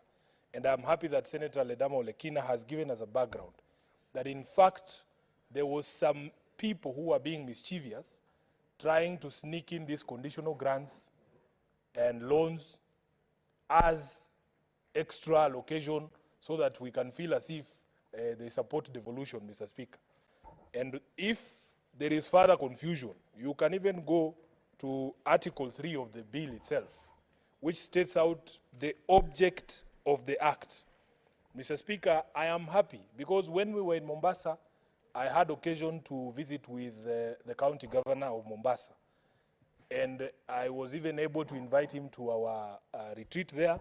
And all the senators were present, and they said that county governments were suffering because even with the funds that were transferred in the last financial year, these conditional grants were not included because of the matters raised by Senator Lekina, and the decision by the Supreme Court made it clear that we needed a separate instrument for us to be able to transfer these conditional grants and, and loans. So, Mr. Speaker, you will see that in fact it states under Section 3 that the object is to facilitate the transfer of conditional and unconditional allocations made to counties under this act from the consolidated fund to the respective county revenue funds. So, Mr. Speaker, the counties cannot wait a second for this money to be transferred, because you can see from the schedule it even incorporates money from for 2 financial years, Mr. Speaker, meaning that in fact many of these counties have put up with this non-allocation of these funds for a very long time, Mr. Speaker. Now, Mr. Speaker, I am also happy that the bill has provided a mechanism for the National Treasury to be the one to facilitate agreements between a county government and a development partner, so that if you go out there as a governor or as a county together with the leadership of a county to secure an agreement with a development partner, this is really an agreement or an arrangement between the two of you as a county, that you require a specific grant or support in a specific manner or a specific way that is unique to you as a county. The National Treasury shall facilitate, and I like the use of the word shall, because in the past, Mr. Speaker, we have had a lot of complaints that counties are able to negotiate, have agreements with certain institutions to help them, even in matters of waste management, Mr. Speaker, because these are matters that I have been involved with deeply as SG of ODM. But the National Treasury has been an impediment to some of these agreements being reached between county governments and the donors. Mr. Speaker, I am also in support of the fact that we are seeing now at least a schedule for the equalization fund under Article 204 of the Constitution, Mr. Speaker. I am very happy because I want to start with that particular schedule, because this is a matter that was very dear to us, at least in the Azimio coalition when we were campaigning. In fact, Mr. Speaker, it is public knowledge that we had proposed that we extend this particular fund for further 30 years. That was one of the promises that we made. I am happy that even though we did not get to implement some of these proposals that we had made, I can see that there's a lot of agreement on both sides of the aisle on the importance of this particular fund, and I doubt that if I were to bring a bill under Article 204(7) to extend the time frame for this particular fund, that I would meet with much resistance. Mr. Speaker, under Article 204, there are 4 main areas that this equalization fund is supposed to address, and that is water, health, roads, and electricity, to bring up the quality of life in these identified counties to at least what we in the other counties are enjoying, Mr. Speaker. So I am happy to see an allocation of 178 million shillings under the equalization fund for Homa Bay. And my good friend, the senator for Homa Bay, is not here, but I can testify on his behalf that Homa Bay still relies on a generator in places such as Mfangano, which we were discussing just the other day here, Mr. Speaker, and I'm sure that this allocation will go a long way. You look at 562 for Kajiado. There are very serious issues with access to water in Kajiado. These are my neighbors, and Senator Pais Tobiko can bear me witness. Kitui, 538 million. Mandera, 1 billion for water. Narok for water and health services. Mr. Speaker, so I, as a believer in devolution, I believe that this bill cannot wait any other day. Mr. Speaker, if you look at the bill itself, it has identified about 11 loans or grants from development partners, Mr. Speaker. And I am happy that my county, Nairobi, is one of the counties that enjoys a few of those grants, Mr. Speaker. On page 66 of the bill, you will see, Mr. Speaker, that Nairobi has been enjoying this grant from Danida for primary health care in devolved context of about 33 million shillings. There's another 11 million shillings, Mr. Speaker, for the World Bank credit financing or for locally led climate action. Then there is another 20 million shillings for the agricultural sector development support program from Sweden. And most importantly, Mr. Speaker, the World Bank Kenya Informal Settlements Improvement Project, which is KSIP 2, that has about 350 million shillings, Mr. Speaker. So these are resources that are already there. All we needed was a mechanism to be able to get it to the counties, and I am happy that this bill has finally seen the light of day. Mr. Speaker, lastly, let me talk about this first schedule, because this is the conditional allocation to county governments from national government revenue in the financial year 2022-2023, and it is specific to the grants in respect of the conditional grant for leasing of medical equipment, Mr. Speaker. So you can see that for this financial year 2022-2023, each of the counties is getting 110,638,000, Mr. Speaker, to pay for the leased medical equipment. And you know, Mr. Speaker, although there are complaints, some of which I support from the governors, that they need to relook at the entire equipment leasing scheme, they would want some input on some of these issues. Mr. Speaker, just today, I met somebody who I had met in the campaign, and she had come to me saying, she went to Kenyatta National Hospital. She was supposed to take her child for a test to determine whether she has, that child has sickle cell anemia. And Mr. Speaker, would you know that in the entire Nairobi County, there is only one machine at Kenyatta National Hospital that is actually a donation that can do that particular test.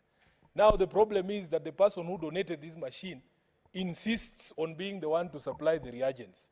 And from May, when I was campaigning to be Senator of Nairobi, this woman who was referred to a private hospital at Nairobi Hospital, she has not been able to take her child until today. And she came to me, and I could not believe this story. So I called Kenyatta National Hospital myself, Mr. Speaker. And they told me, yes, we have this machine. There is no other public hospital in Nairobi that has that machine. But they ran out of reagents 6 months ago, and the government, which is the ministry that's supposed to purchase these reagents, simply have not been able to purchase these reagents. Mr. Speaker, it broke my heart. I couldn't believe that a matter like that can subsist for this long, for us to be able to resolve very basic healthcare needs in our county. So I also welcome this particular allocation, but perhaps there is a consideration for depreciation. I don't know, Mr. Speaker, maybe the chairman of the committee can shed light on why in the financial year 2021-2022, the amount appears to have been higher than what is being allocated in the 2022-2023 financial year, Mr. Speaker. So I don't think that we can, procrastinate on this particular matter anymore. We need to move as a Senate to be able to provide this mechanism so that these resources can reach our counties. And Mr. Speaker, we as a Senate will support this particular move so that we can clearly distinguish between these loans and grants and what is coming to the counties under the division of revenue, so that we can still push, Mr. Speaker, for greater allocation to the counties for other things. I don't think, and my colleague, my counterpart from the UDA party, the SG of UDA, can confirm, Mr. Speaker, that we were both in agreement during the campaign that we want increased allocations to the counties. So even when such a matter comes here, you can expect, I at least expect some bipartisanship. Let us increase the resources that are being devolved or allocated to the counties and try and ring fence them, Mr. Speaker, so that it is specific that these extra resources cannot go back to do recurrent expenditure like we see now. Here in Nairobi, we are already almost 56% in terms of how much money from what we allocated is spent on recurrent expenditure, especially salaries and wages. We can ring-fence that additional allocation to go only to development, Mr. Speaker, so that we can actually achieve what we set out to achieve under devolution. Mr. Speaker, with those few remarks, I stand and support the bill. Thank you. Okay, thank you. Senator Mwinyi Haji Mohammed. Thank you, Honorable Speaker, for giving me this opportunity to support this bill, the County Government's Additional Allocations number 2 bill of 2022. Honorable Speaker, the release of more resources to counties cannot be gainsaid. These resources are long overdue. We are now into the second quarter of the year 2021, 2022, 2023. And therefore, already there is some delay, Honorable Speaker, in terms of the release of these resources. And I think the delay has been partly because when we passed this bill in the Senate and it was taken to the National Assembly, there was a delay in passing it before the National Assembly adjourned sine die, and therefore the bill lapsed upon the adjournment of the Parliament sometime in June this year. Honorable Speaker, these funds are meant to cover several programs that are run by the county governments. The resources address various programs of intervention in the development of our counties and the country in general. Such programs such as climate change, resilience, are very important in our counties because, as we all know, and there was this climate conference in Egypt last week where issues of conservation of our climate and the environment in general were discussed. Therefore, some of the resources which are being covered by this bill will go into mitigation of some of the climate change experiences that our countries are undergoing. Secondly, Mr. Speaker, drought mitigation also has been covered in some of the funds that are meant to be released by this bill. And as you are aware, Mr. Speaker, many counties are suffering drought at the moment. About more than half of the counties, I think, are reeling under the drought situation at the moment. And the government is busy raising funds. The private sector is also raising funds. And yet, there are funds within the government that are lying idle. And we should go a long way in mitigating and minimizing the suffering that our people are undergoing. So the earlier we passed this bill, Honorable Speaker, the better for everyone, especially those who are in the drought-stricken counties, who are dependent on on aid from other people to survive. Honorable Speaker, the bill also covers the medical equipment scheme, which has been going on for the last 7 years. Mr. Speaker, sir, this scheme has made a lot of changes to the many counties that we have had in terms of improvement on healthcare facilities in those counties. Mr. Speaker, many counties have been able to use this equipment to generate revenues for their county, especially a county like Mombasa, which has been able to raise a lot of funds due to the use of this equipment, such as X-rays, scans, and dialysis machines, which were given in the first allocation of this fund. However, Mr. Speaker, sir, most of the counties were allocated machines which they did not need in the first allocation, and therefore there's need in this third round, Mr. Speaker, for the counties to be vigilant so that they take the equipment that they require. In the first contracts, Mr. Speaker, people were just being flooded with equipment in their counties. But now, I think they should be given on a need basis so that each county is able to choose the kind of equipment that they want for their hospitals. Mr. Speaker, again, the donor funds that are being covered by this bill are very essential. Contracts have been negotiated, signed, but the funds are not being released because we have not passed this law to enable the government to release the funds to the counties. This discourages the donors who have done a lot to facilitate the availability of those funds to the county governments, but they are being impeded by the failure to pass this law. Mr. Speaker, on the equalization fund, yes, this is a separate fund, and therefore there is a need to prepare a different bill to be able to operationalize the equalization fund. Mr. Speaker, sir, as you are aware, the fund is provided for under Article 204 of the Constitution. It is a distinct fund, and therefore we cannot lump it with the County Government's Additional Allocation Bill 2022. This is because, Mr. Speaker, sir, the utilization of this fund is not based on any conditions. There are no conditionalities that are imposed as a result of the utilization of the equalization fund. The fund also, Mr. Speaker, sir, creates a 3% monitoring fund, which is also not provided for under the additional allocations fund, and therefore there is likely to be a conflict if it is included in the county government's additional allocations bill for passage by Parliament. Mr. Speaker, sir, it is therefore my humble plea that we pass this bill as soon as possible, because this bill was supposed to be passed together with DORA, the Division of Revenue, and CARA, which were passed way back in May of this year. And therefore, any delay will further complicate the services or will delay in the provision of services by our county governments.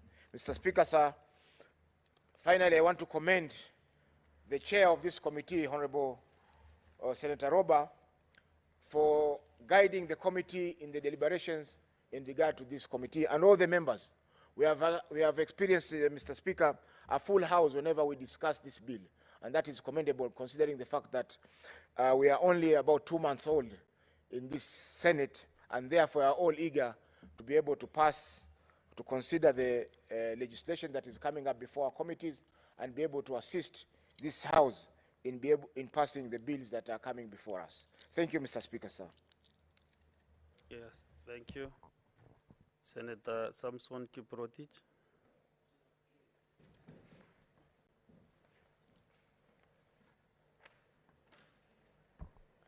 Mr. Speaker, thank you for this opportunity. Just quick observations, because in the interest of time, and I hope as we wait for the report under Standing Order 148 of the Senate Standing Orders, and there's push and pull, and I want to tell the former governor of Mandera, UDM party leader, and the senator of Mandera, Ali Roba, that we are used to such theatrics with the treasury. We hope we can be kept in a clean slate. We have fought over this. There was a time where conditional grants were being given to counties without proper legal framework. But I'm happy our struggle together with the National Assembly and the Senate is almost giving us the fruits of having a legal framework where conditional grants, loans, any addition as envisaged under Article 202, Sub-Article 3, has been now ring-fenced legally. Because before, it was just like food, which was handed to counties, and they decide without legal framework. And I know, as members of Public Accounts Committee, these are some of the audit queries that we did handle in the last financial years, in the run-up to the last 5 years in this House and 10 years that I've been there, Mr. Speaker. Mr. Speaker, the committee has done tremendously well. We shall be very keen to look at the amendments that the Ministry of Treasury shall propose. But I think as the guiding principle, we will need to look at Article 96, on the interest of protecting the interest of counties as a Senate.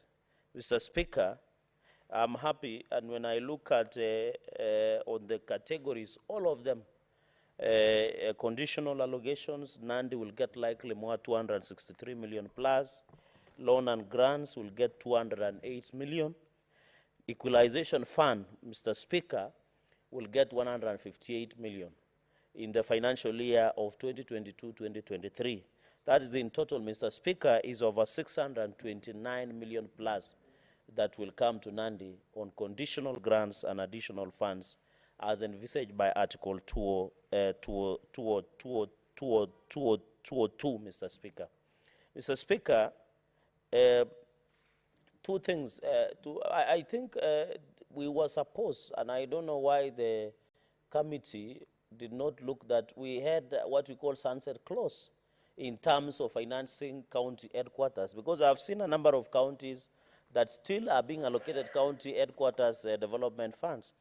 Yet the county speakers, the county assemblies, the county speakers' houses among the counties have not been allocated. I find it strange because we had given a ceiling on financial year on when and how. Maybe they can guide us on that, because we had agreed that under financial years, which was supposed to be before this general election, should be the sunset clause, where county should be allocated county headquarters. Mr. Speaker, these allocations has been done, and I know it's being ring-fenced because some counties argued that their priority is not county headquarters. Like in the first county government of Nandi, in the first 2013-2017 under Governor Dr. Cleophas Lagat, they started building headquarters. The current governor, who has served from 2017 up to now, didn't find it necessary. So it is important that we are ring-fenced. There is a time as a committee we did also visit Nyamira County, and we realized they don't have a space that they operate from. So, Mr. Speaker, counties, in as much as they want to be popular, these are facilities and amenities. Because, Mr. Speaker, what shocks, like for example, in my county, we pay for our Governor Sang almost 200 to 500,000 per month for rent to live in Eldoret. If we had constructed a house for him, we would have saved that 500,000 per year. Similar to Senator or Governor of Nairobi. Yet there are facilities governors should appreciate. The reason we need county headquarters to be constructed is to save the rent. Some of the governors are squatting in national government buildings that are being controlled by NGAO, National Government Administration Offices, and they are squatting. Yet we have given them money to construct county headquarters, to construct governors' residence, to construct speakers. Even county assemblies are paying rent for their county speakers, Mr. Speaker. Yet it is important that we are located. The county assembly chambers must be constructed. It is not a luxury that you cherry pick simply because you want to appear popular among your voters. These are necessary amenities, Mr. Speaker. And I hope the Committee of Finance and Budget in future must issue a caveat that if any county has not finished constructing their county headquarters, the governor's residence, the speaker's residence, the speaker's chambers, they must be surcharged and sanctioned. Because we don't want to be paying rent for people to perambulate. That is a heavy English word, Mr. Speaker. For people to be paying rent, how can we be paying rent? It's very expensive. Just like Senate here and there's, Mr. Speaker, the Senate and the National Assembly, we have official residence. You can imagine if we were renting State House for our president. It is inconveniencing, it is expensive, Mr. Speaker, and they should know that, those are not my personal. Mr. Speaker, I have seen a strange animal, which we have fought for the last 5 years. And I remember the Minister of Interior, who was the then Deputy Speaker where you were sitting from, it looks like that seat is a preserve of Meru and Tarakaniti, Mr. Speaker, gave us direction that we investigate the issue of medical equipment supplies. I'm surprised. The Senate had taken a position that the issue of MES, medical equipment supplies leasing, must be relooked at, Mr. Speaker. But I can see it's still rearing its ugly head, which every county, and you know the sad thing, Mr. Speaker, this medical equipment supplies, it is detected at the source. So by the time the money is allocated to counties, It is already detected at the source. It is not even given to the counties, and that is why you see every county under conditional grant raising of medical equipment is 110,638,298. Mr. Speaker, we made so many reports, even before the Health Committee, before the ADO Committee, before the Joint Committee of Health and the Committee on Justice, Legal Affairs and Human Rights. We discussed this issue, that this is a ripoff. In fact, there are many reports, Mr. Speaker, that even the governors and other agencies have declared county medical equipment supplies scheme as an outright ripoff. Because we are, Mr. Speaker, you know, when you read that report, and it is sad that I have to say this, in that report we were leasing gloves. How can you lease gloves? We were leasing bed sheets. We were leasing syringes. We need to be serious, and I expected the committee led by Senator Roba to write a caveat on these medical equipment supplies. Because how do you lease a syringe? How do you lease an apron? You know, these are things, Mr. Speaker, that, and in fact, the companies that were given to supply these medical equipment, we know them. Some of them have been blacklisted in the world, Mr. Speaker.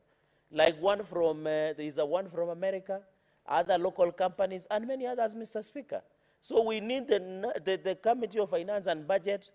This Senate has taken a position that medical equipment supplies was an outright ripoff. Who are these people, Mr. Speaker? Before allocating money to Meru, they must cut at Treasury. Who are they? Who gives them power? It is not even in the Constitution, Mr. Speaker. So we must, these cartels, they must be called out as they are, Mr. Speaker. And you know, senators here are sitting pretty. Yet, Mr. Speaker, we should be vigilant. We should be, in fact, the Senate should push that we immediately stop and cancel the early medical leasing agreement. Because you have heard Senator Sifuna has talked about that there is one equipment that is used to check on the issue of leukemia or is anemic. Mr. Speaker, if you had given, you know, counties, when you look at the total that have been paid over the years, there was a time they were paying billions and billions of shillings. If you give 110 million or 200 million per year for counties to purchase dialysis machine, cancer machine, any other hemogram machine that checks on the blood count, Mr. Speaker, it would have been more cheaper than leasing it, Mr. Speaker. So it is very expensive. And mind you, national government is micromanaging health, yet under fourth schedule, health is a devolved function. So in other words, there is a problem that we need to really address, Mr. Speaker, and I think, and I hope the Chair of Finance and Budget should look at my Solomonic submission, Mr. Speaker, and ensure that we don't travel in that direction, Mr. Speaker, because this is a very serious issue. We are aiding and abetting corruption. If this thing will be investigated, Mr. Speaker, they will be shocked. When somebody will walk through this door, they will be surprised. Senate sat, say this is a public ripoff. But they went ahead and approved for finances to medical equipment scheme, Mr. Speaker. Mr. Speaker, another point that I wanted to make is on the accountability aspect. I've talked about Mr. Speaker, that the accountability governors should be aware that it is not optional, Mr. Speaker, to be accountable, Mr. Speaker. I hope when the money goes, Mr. Speaker, these conditional grants, Mr. Speaker, on the issue of equalization fund, I know you served in the National Assembly, and we really grapple on this issue of equalization fund. Who qualifies? How do we use it? What is the criteria? How is it compounded? We did have a discussion between the National Assembly and the Senate, Mr. Speaker, and we did agree that marginalization does not happen only in Northeastern. Even Nairobi here, you can have marginalization. Even in Meru, even in Nandi, even in anywhere, Mr. Speaker, marginalization can happen. And when a report was being tabled here, during the fight, Mr. Speaker, on the revenue formula, and I've had my brother has alluded to, and those days I was leading one man, one vote, 1 shilling. Because I believe money should go to where the people are. The more the people, the more the money. But at the end of the day, of course, we fought through, we end up as a Senate come up with a win-win situation. And therefore, Mr. Speaker, at that time, a report was being tabled by Kenya Bureau of Statistics and said poverty is not in Northeastern or in Mandera. Poverty is domiciled in Busia, in Kakamega, and many other parts of Kenya, where traditionally we perceive that the marginalized areas are more poor. We realize the areas that are being perceived are more worse, like even including Migori, Mr. Speaker. And therefore, the issue of equalization fund in terms of marginalization in the concept of the constitutional provision must be relooked. And I'm happy that the equalization fund has tried to be, and even Nandi, I think Nandi has gotten, in terms of equalization fund, around 158 million.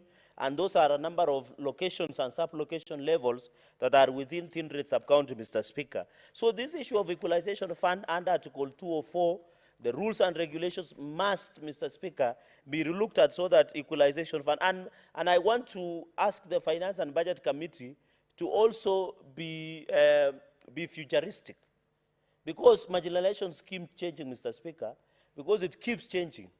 By the way, today with the housing program, and I want to confirm to the Senator of Nairobi, Senator Edwin Sifuna, that after some time we will change the face of Kibra with the housing program that the president has.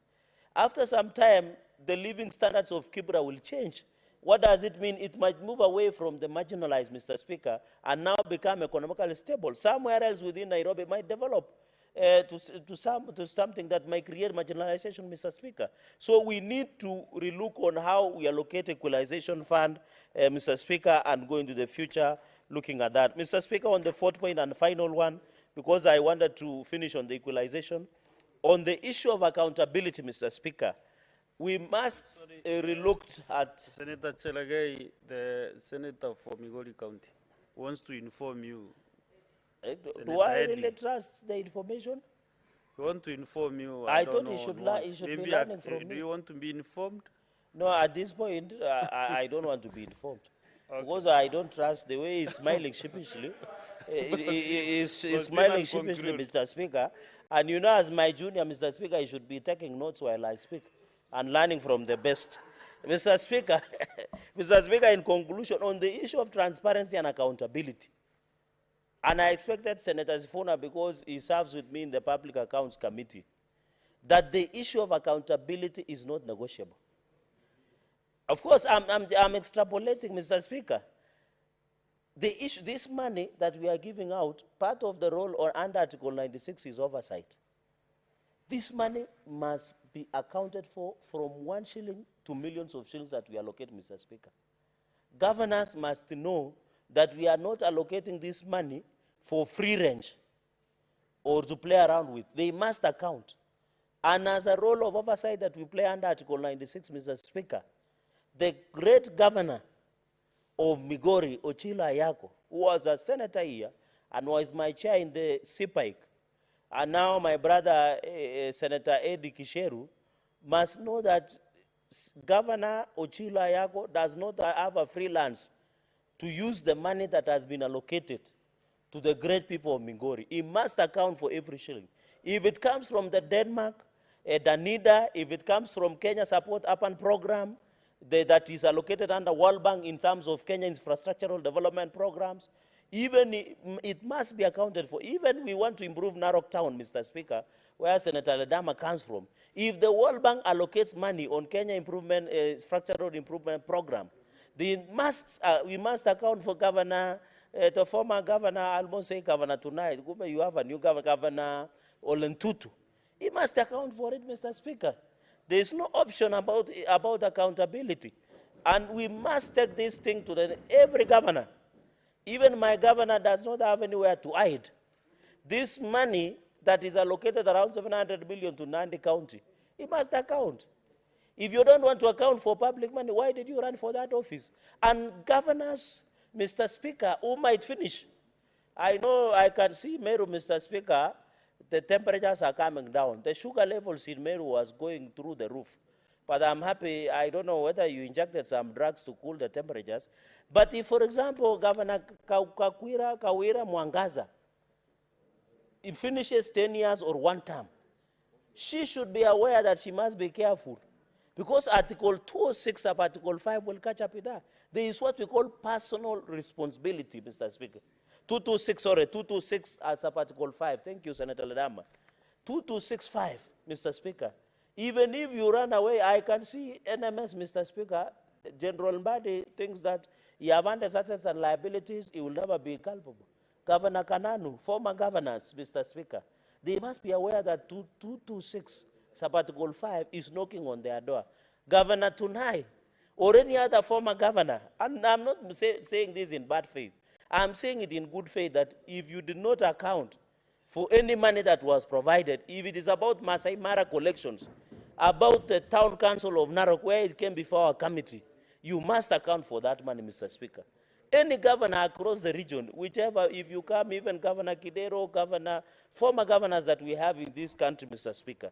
So accountability, Mr. Speaker, is no longer an option. And I want, in conclusion, Mr. Speaker, so that I sit ground to other colleagues, the EACC, when we summoned EACC, Mr. Speaker, I was sitting where you were sitting. EACC came, the report they tabled is they have only succeeded in convicting somebody who took 20,000 bribe. 20,000? 20,000. That is like $20. Is it $20 or $200? They had only convicted and succeeded in convicting somebody over a bribe of 20,000.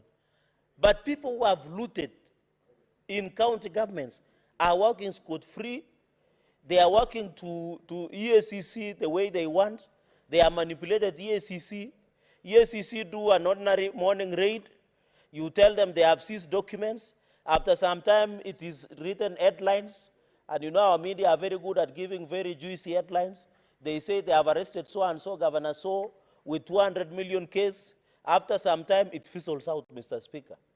It is because EACC must tell us whether they are in bed with governors or not, whether they are fighting corruption or they are hiding corruption, because they can be hiding corruption, Mr. Speaker, or they are doing laundry. You know, also they can be doing what we call laundry, Mr. Speaker, and you know there is somebody in this country who has been doing laundry businesses.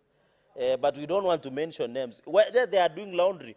Because EACC has not, Mr. Speaker, EACC has not, and you know, we used to know that person who used to operate laundry services. But under Kenya Kwanza, that laundry services and washing machine will be closed down because we will not allow, Mr. Speaker, for any governor, including Governor Otichilo. If Governor Otichilo has made, has misappropriated funds, he must be taken to the court, Mr. Speaker. We cannot allow, Mr. Speaker, so we cannot talk about laundry services. Mr. Speaker, Governor Otichilo, if he has misappropriated funds. Senator Chalagay, there is another point of information. This No, time around, not is it, from your junior. now for Galao, so Is your agent, not your junior. Point of information.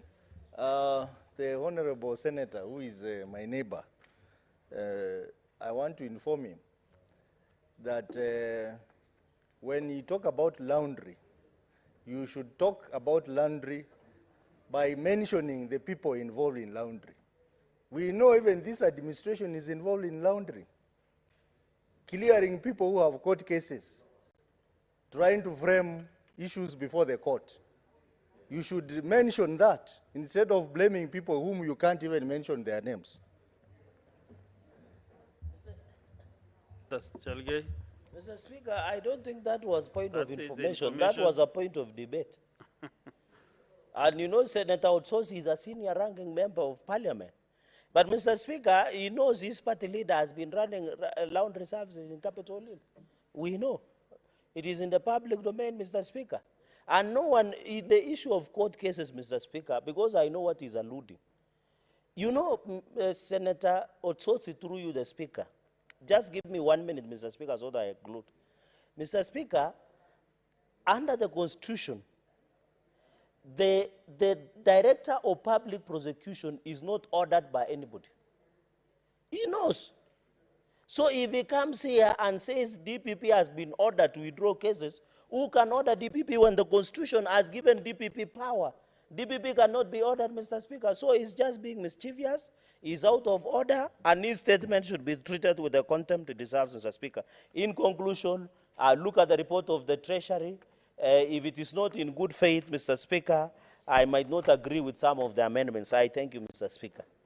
Senator Samson, as you sit down, I didn't want to interrupt you, but you made some good points somewhere.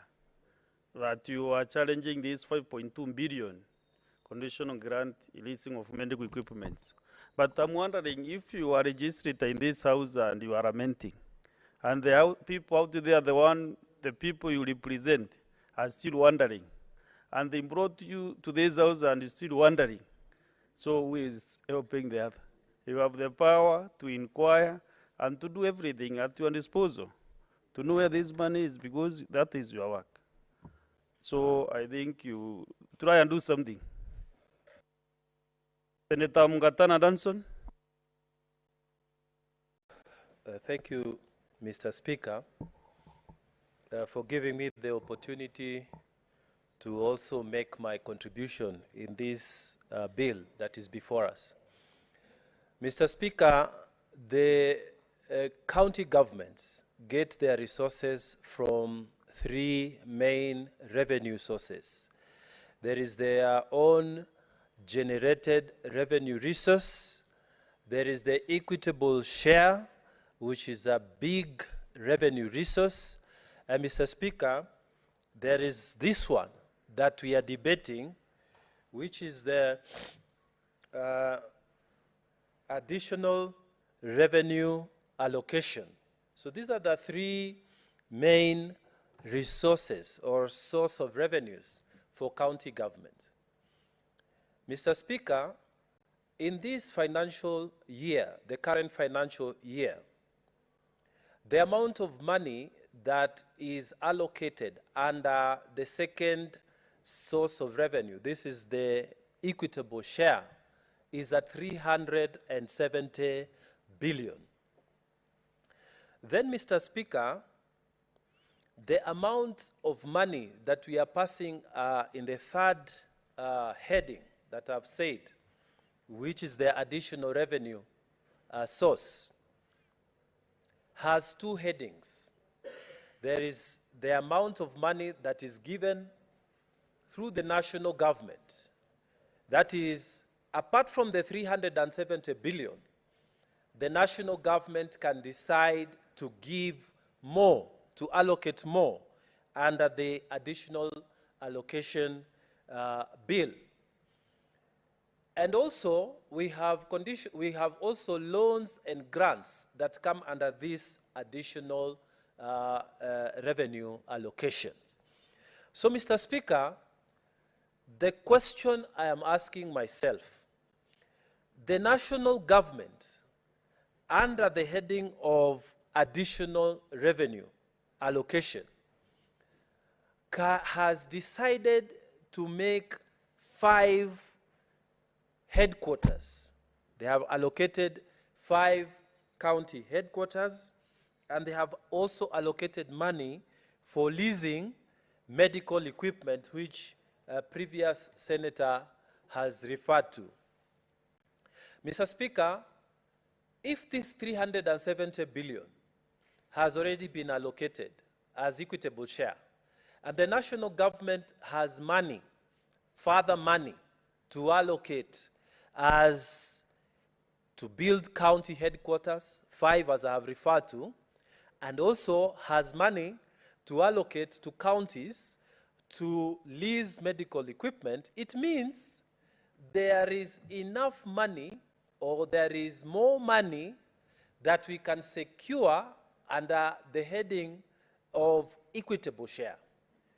Mr. Speaker, the Constitution says that we are entitled at the very minimum for county government not to get less than 15% in terms of the equitable share. The point I'm trying to make, Mr. Speaker, at 370 billion, we are at 26%. But still, the national government has been able to find more money and additional allocation heading to give 5 headquarters, building for 5 counties, to also pay billions of money for medical equipment leasing. So, Mr. Speaker, I wanted to make this point, that instead of giving the equitable share to remain at 26%, we pray that in this new administration of His Excellency Dr. William Ruto, county governments will see a huge leap from 26% to even 40, 50%. We are saying this because, Mr. Speaker, the government at the national level is saying take 370 billion. And then, under additional revenue, they are saying, oh, we shall lease for you medical equipment, every county, the ones that we are complaining about. They are also saying, we shall build for you county headquarters. Mr. Speaker, what is the logic of this? Why can't they give these second-level governments their own money to decide what they do? Mr. Speaker, I propose that those who are listening to this debate, that the Senate is saying, let us raise this amount from 26%. Let us not have 370 billion. This additional allocation bill is demonstrating, Mr. Speaker, that there is more money that the national government is remaining with, and they know it. Mr. Speaker, it is a big wrong and a terrible wrong, and the previous senator has said it, that the county governments are being forced into leasing medical equipment. They never participated in the tendering. They never knew who the suppliers were, and then they are being given money to pay back to the same people that the national government was negotiating with. It is an injustice, Mr. Speaker. It is wrong. And I want to say that it is a disrespect to the second level of government. We have said in this constitution, the people of Kenya want 2 levels of government. And these 2 levels of government must respect each other, Mr. Speaker. This Senate must put its foot down and say we cannot have contracts being decided at the national government for health functions. It does not make any sense. We may not need some of the equipment that we are being forced, for example, to lease in Tana River County Hospital in Hola. We may not need, and they may force us, because of this arrangement, to take those machines, and we don't have trained staff to run those machines. Those machines that are being taken to our county hospitals by force, Mr. Speaker, those machines that are being given to our county hospitals, leased, as we are saying here, by some companies which are of dubious character. Mr. Speaker, you will find if one little spanner breaks down, one little screw breaks down, we are not able to repair them. We don't have even contacts of suppliers. Suppliers don't respond. All they know is that there is money which is being given to the county government, and it is deducted at the source. So what we are doing here, it is just, playing around with our minds. People are reading here, under medical leasing services, we have received, I don't know how many, 100 and what million. And it is being deducted at the source. So people are playing with our minds. People are disrespecting counties, Mr. Speaker. This administration, Mr. Speaker, of the new president who has taken over, Mr. Speaker, I urge him and his new minister in charge of the treasury, Professor Ndungu, they should get away from the old habits of the previous administration. We must cut links with this kind of behavior where they are deciding for us what we should be leasing at the county level. Mr. Speaker, I hope they are listening, because we as defenders of the county governors and county governments, we are not happy being given equipment we cannot service, we cannot run, we have no personnel that we have trained to run those equipments, and then money is deducted. And here, it's being shown Tana River County has received, I don't know how many millions on behalf of the county of Tana River, which they never saw because it was deducted at source. Mr. Speaker, the new administration must actually devolve the functions properly, like we promised the people of Kenya. Let us respect county governments. Let us give them the money they require to deliver service to the people of Kenya. Mr. Speaker, as you look at this county additional County Government Additional Allocation Bill, Bill number 2 of 2022, you will see, Mr. Speaker, that there are various development partners. There is the EU, which is giving us conditional grants on devolution advice and support. There's the German Development Bank, which is giving us grants on drought as a conditional grant. The World Bank is giving us a grant on emergency locust response, and many other grants. Mr. Speaker, what has been happening is that since we have stayed in devolution for over 8 years, development partners have not been very committed to discussing matters directly with counties. And Mr. Speaker, this habit has developed because Treasury has encouraged it. There has been resistance from the national government to let go, and they have now reality that before I negotiate with Tana River County, I must go to the Treasury in Nairobi and speak to them.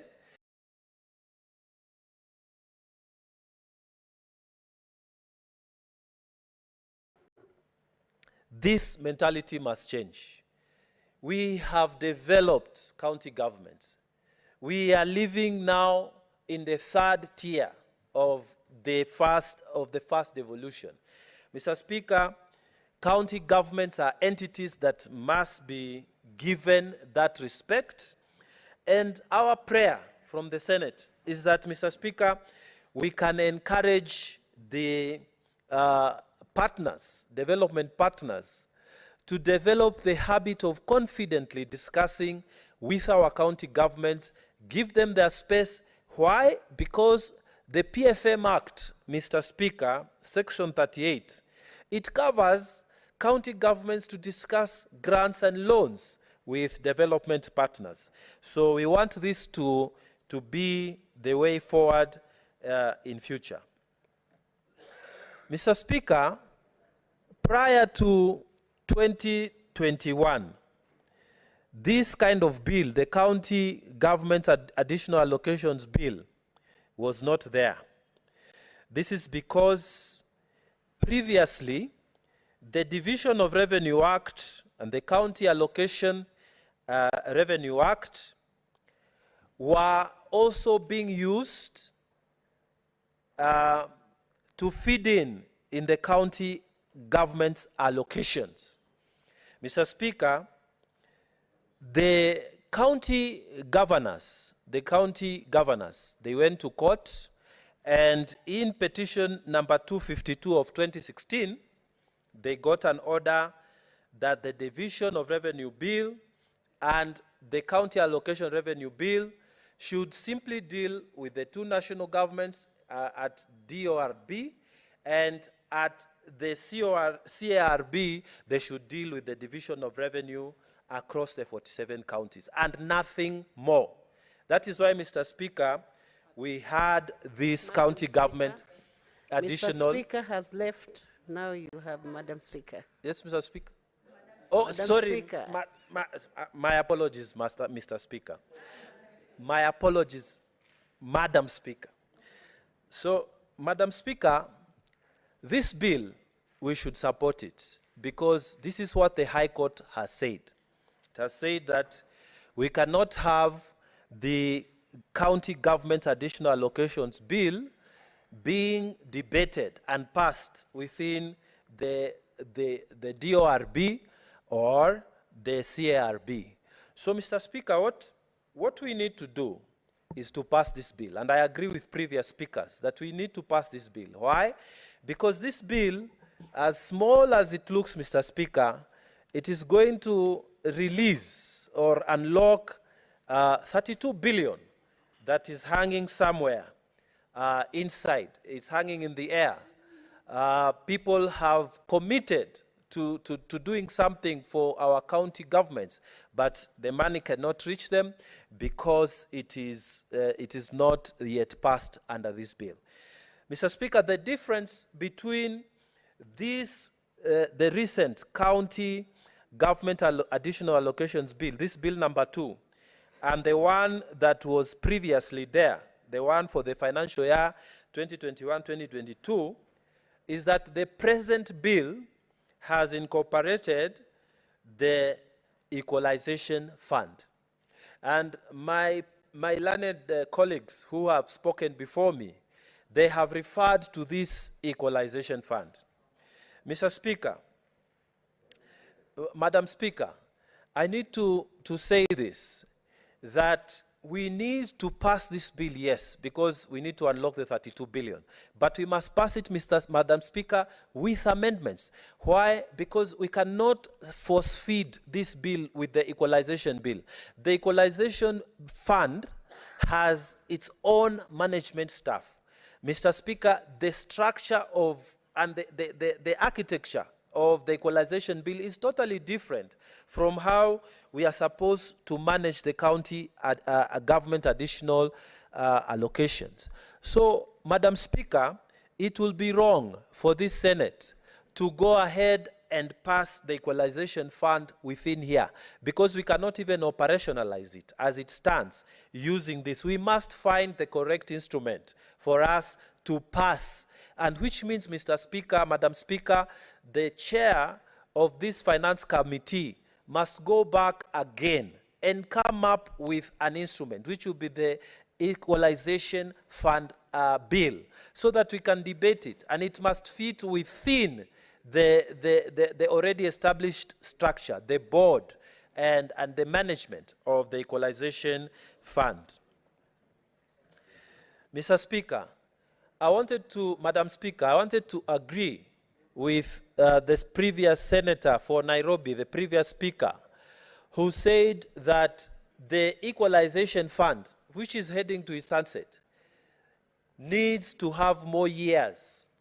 Madam Speaker, when we passed the Constitution in 2014, we created in 2013, this new Constitution we are operating on, we created the equalization fund, but we gave it a sunset year.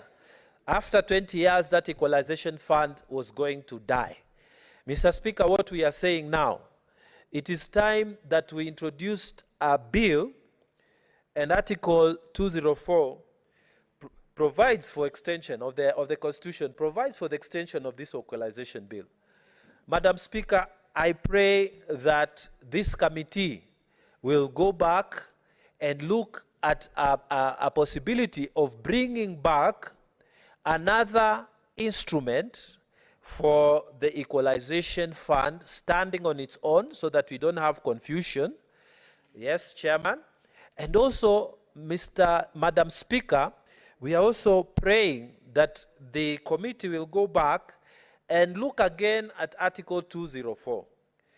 And if we have not even operationalized it for the last 12 years, and we have only 8 years to go, Madam Speaker, it is time that they go back again and bring another extension. And I'm sure we will get the numbers. We get an extension so that we push it, like the Honorable Senator Sifuna said, even 30 years, so that we can experience the benefit of equalization. Why, Mr. Speaker, Madam Speaker? Because counties like Tana River, Madam Speaker, have been left behind. I have complained here before that previous administrations, previous government, even came up with papers, you know, economic papers, justifying that we will continue to fund development in certain areas and ignore certain areas. Madam Speaker, more than 50 years after independence, you will find a number of tarmac roads that are passing through Tana River County. There are only those roads that are passing to connect between this and the other county. They are inter-county roads, Madam Speaker. You will not find tarmac, except just in the headquarters, which was done by the previous governor. Madam Speaker, we want this equalization fund to work. We want this equalization fund to be a reality. 50 years, more than 50 years after independence, we have been left behind, and it is by design of this government. Madam Speaker, when we see senators in this House arguing that there is marginalization in Nairobi, there is marginalization in big cities, so they are also entitled. Madam Speaker, I think this is a total misinterpretation of what equalization fund is meant to achieve. Mr. Speaker, Madam Speaker, equalization fund is meant to bring up counties that were left by design, by administrations of past governments. Madam Speaker, I pray that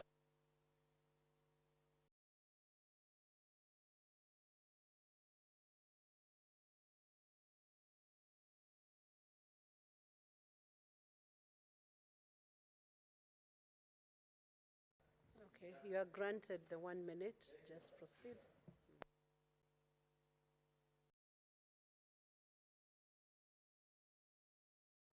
As Madam Speaker was saying, when the instrument on the utilization and application of equalization fund is brought to this House through a bill, I pray, Madam Speaker, that the real reasons shall be achieved, which was to help far-off counties that were left deliberately by government marginalization, will achieve some reasonable level of development. It will be very unfair and immoral and wrong for counties that already benefited from previous administrations to come and argue that they themselves are also marginalized and should be given a share of this equalization fund. Madam Speaker, I pray that when the committee brings this bill, we shall be fair to counties that were left behind. Otherwise, Madam Speaker, I pray that we pass this bill, but we pass it with amendments in mind, which will make it not difficult to implement. We should have the Equalization Fund Act separate from this. So we should pass it, but pass it with amendment. I thank you, Madam Speaker. Thank you, Senator. Could we have Senator Tobiko Pesi Paris? Thank you, Madam Speaker. Madam Speaker, I rise to support this bill and congratulate the committee and the chairperson, Ali Roba, for the intensive work that they put in order to have this bill in place, Madam Speaker. Madam Speaker, I think it is long overdue that the issue of additional funds is given a legal framework that will then guide the counties and guide the allocation of this money and the utilization thereof, Madam Speaker. Madam Speaker, this bill seeks to provide for additional allocations in the year 2022-2023. Madam Speaker, it also seeks to direct the proceeds of loans and grants as given by development partners, Madam Speaker. Madam Speaker, the bill also seeks to facilitate the transfer of conditional and unconditional allocations, Madam Speaker, to counties from the consolidated fund to the county revenue funds and special purpose accounts, Madam Speaker. Madam Speaker, this bill will also guide on the allocation of other funds as agreed upon by the Senate and the National Assembly, Madam Speaker. Madam Speaker, I think this is long overdue and needs to be implemented. This House should pass this bill as soon as possible with the necessary amendments, Madam Speaker, and which I agree particularly with the Senator Mungatana on the issue of equalization fund, Madam Speaker. That it is good that the equalization fund is mentioned as a fund that should be implemented, and it's also long overdue, but should be given its own legal framework, Madam Speaker, so that it gets the necessary attention and gets directed to the right counties, Madam Speaker, because it is interesting in our country, Madam Speaker, that whenever people see resources and or even opportunities, everybody wants to grab it, Madam Speaker. And yet, the law, the 2010 Constitution, had identified loopholes and omissions in our areas of development as a country, that there were areas that were left undeveloped, either by design, either by omission or whatever it was, either because of political processes, maybe because of not having numbers, minorities are living in these neglected counties, Madam Speaker. And so, Madam Speaker, the Equalization Fund is important that it is treated on its own, Madam Speaker, so that it benefits the right counties, Madam Speaker. I'm particularly excited about this bill, Madam Speaker, that it also seeks to get funds for drought mitigation, Madam Speaker. Particularly at this time when our, like more than half of the counties are going through the effects of a crisis level of drought, Madam Speaker. Madam Speaker, our constituents, our people have been left paupers because of the drought, Madam Speaker. And there must be a way to mitigate the effects of this drought.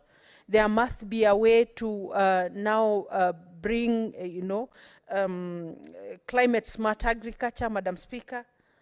Madam Speaker, it is good that water and sanitation is going to be addressed, particularly in counties like Kajiado, Madam Speaker.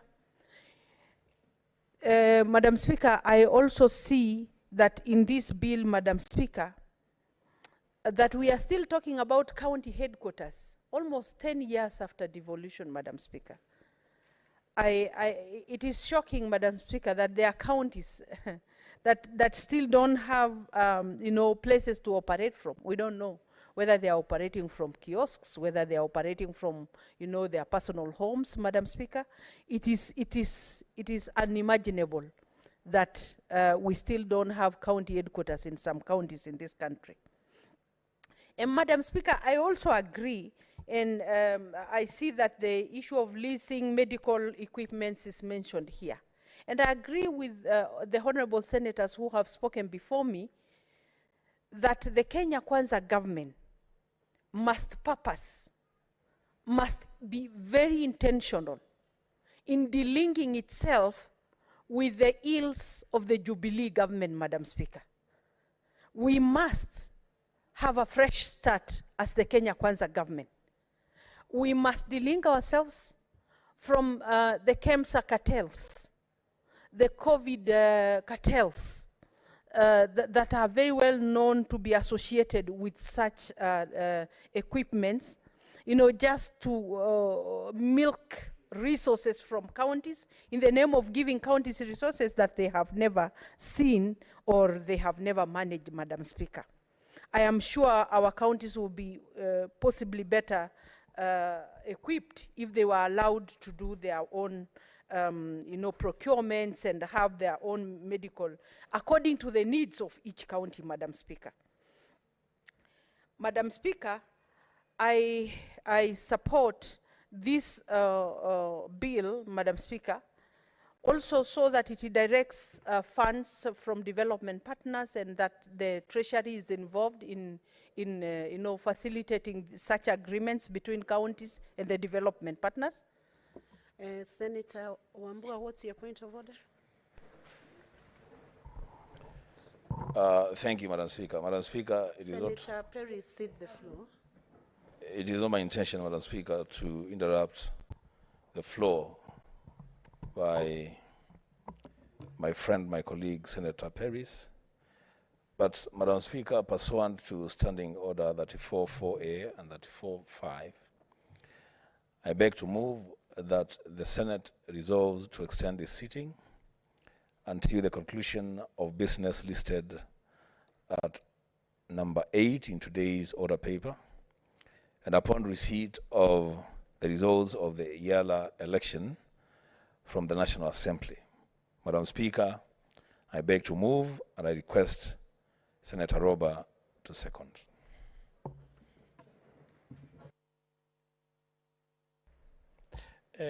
Thank you, Madam Speaker. I move to second the proposal in accordance with Standing Order number 34, as the issue in discussion is an extremely critical issue that needs to be exhaustively finished, as well as the agenda of the day earlier of Eala elections that need to be also exhaustively finished before we can close. And I second. Thank you. Thank you, Senator.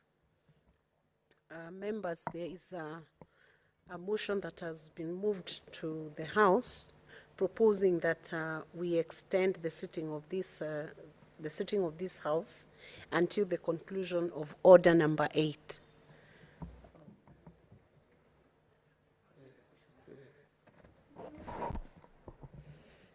I propose the question that pursuant to Standing Order 34.4a and 34.5, the Senate resolves to extend its sitting until the conclusion of business of Order number 8 in today's order paper and upon receipt of the results of the Eala elections from the National Assembly.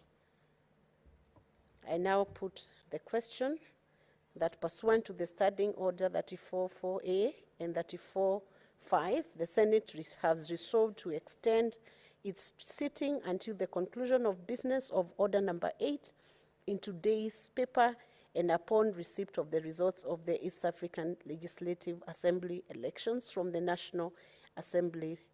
As many as are of that opinion say aye. As many as are of contrary opinion say nay.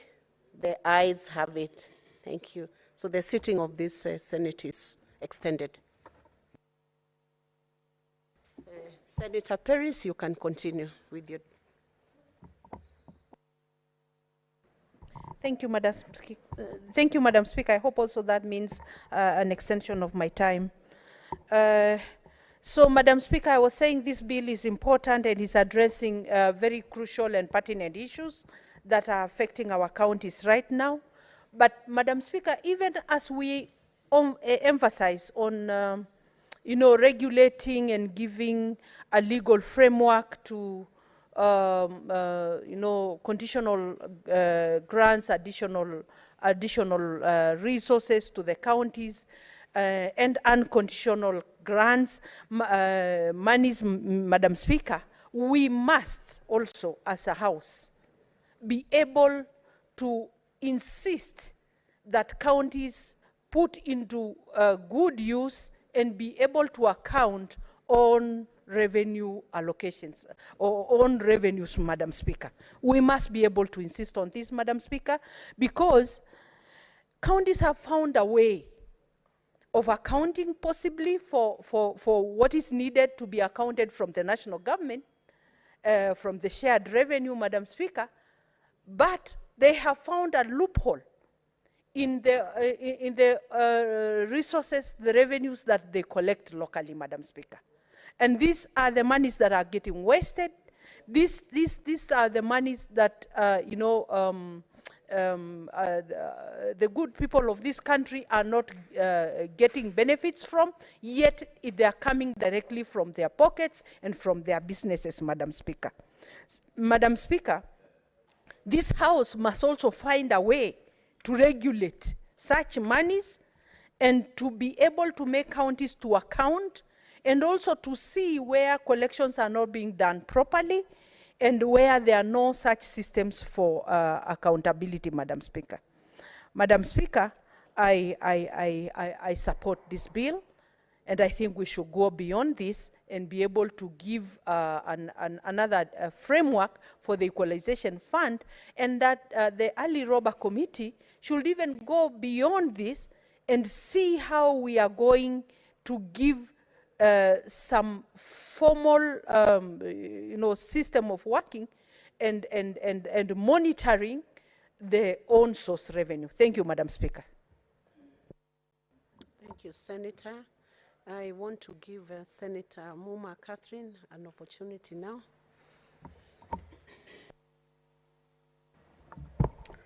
Thank you, Madam Speaker.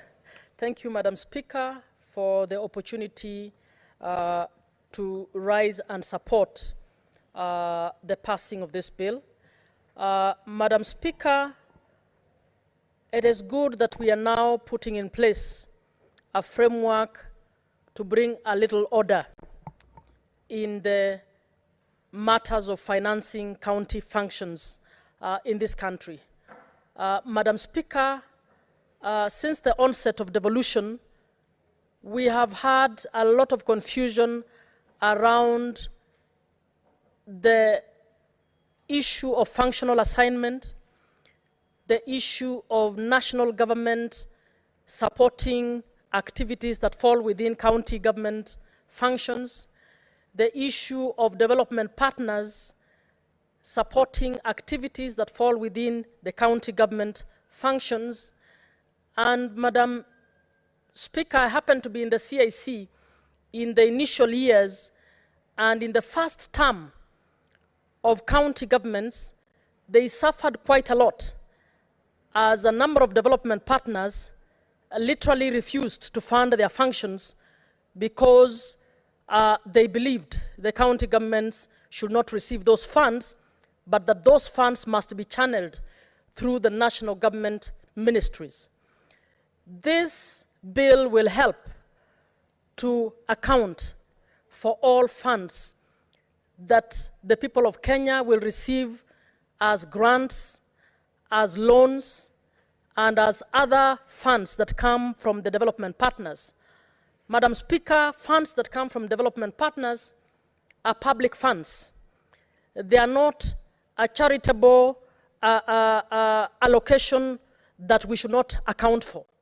And this is going to bring a bit of sanity in ensuring that the people of Kenya are able to know exactly how much money has been deployed to counties towards the development of counties. Madam Speaker, even as I support the bill, I would like to support Senator Mungatana's proposal that we cannot mix the provisions of these additional funds and those of the Equalization Fund. Madam Speaker, the Equalization Fund is provided for under the Constitution. It was supposed to have been operationalized, but the Jubilee government completely refused to operationalize the Equalization Fund. And Madam Speaker, the issue of operationalizing funds under the Equalization Fund need a special discussion on how we can recoup the 10 years that have been lost out of the 20 years that the fund was supposed to exist. So if we sneak it into this bill, we will actually be undermining the very reason why we have the Equalization Fund. I suggest, Madam Speaker, that that committee specifically sets time to relook at how we can operationalize the Equalization Fund to ensure that those funds actually are deployed towards what they were intended to be deployed for. So we should remove that provision within this act. Madam Speaker, I would also want to add one more provision that the committee should consider looking into. Within these additional funds, the Senate will have additional oversight mandate over these funds. I would want to request the committee to consider providing, even if it's just one clause, that will require county governments to submit their reports as part of the oversight towards ensuring that the Senate carries out its oversight mandate in respect of these funds. And we need, possibly in the PSC regulations, to also include further regulation that will ensure that that additional responsibility that the Senate gets is clearly reflected and clearly provided for in order for the Senate to be able to adequately carry out those functions.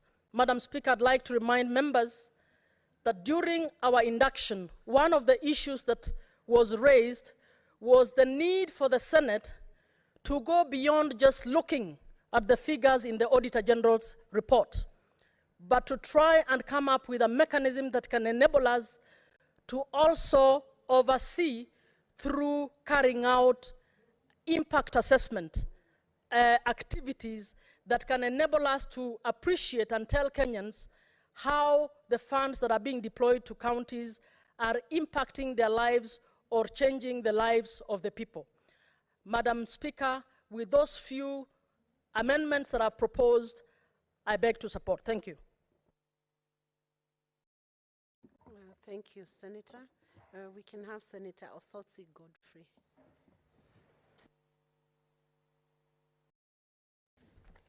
Thank you, Madam Speaker, for the opportunity to also make my comments on this bill.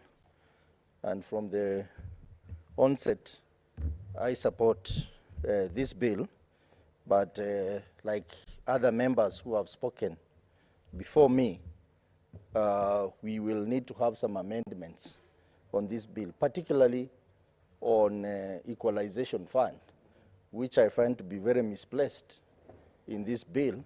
It should not be in this bill at all. And I've also looked at the schedule proposed under equalization fund and noted that that proposal in itself is discriminatory in the sense that we have 34 counties which have been listed, and we have not been told which criteria was used to do that allocation, because I can see my county is not included, and yet all the other neighboring counties are included. Counties which have even more higher levels of, lower levels of poverty, like Kisumu.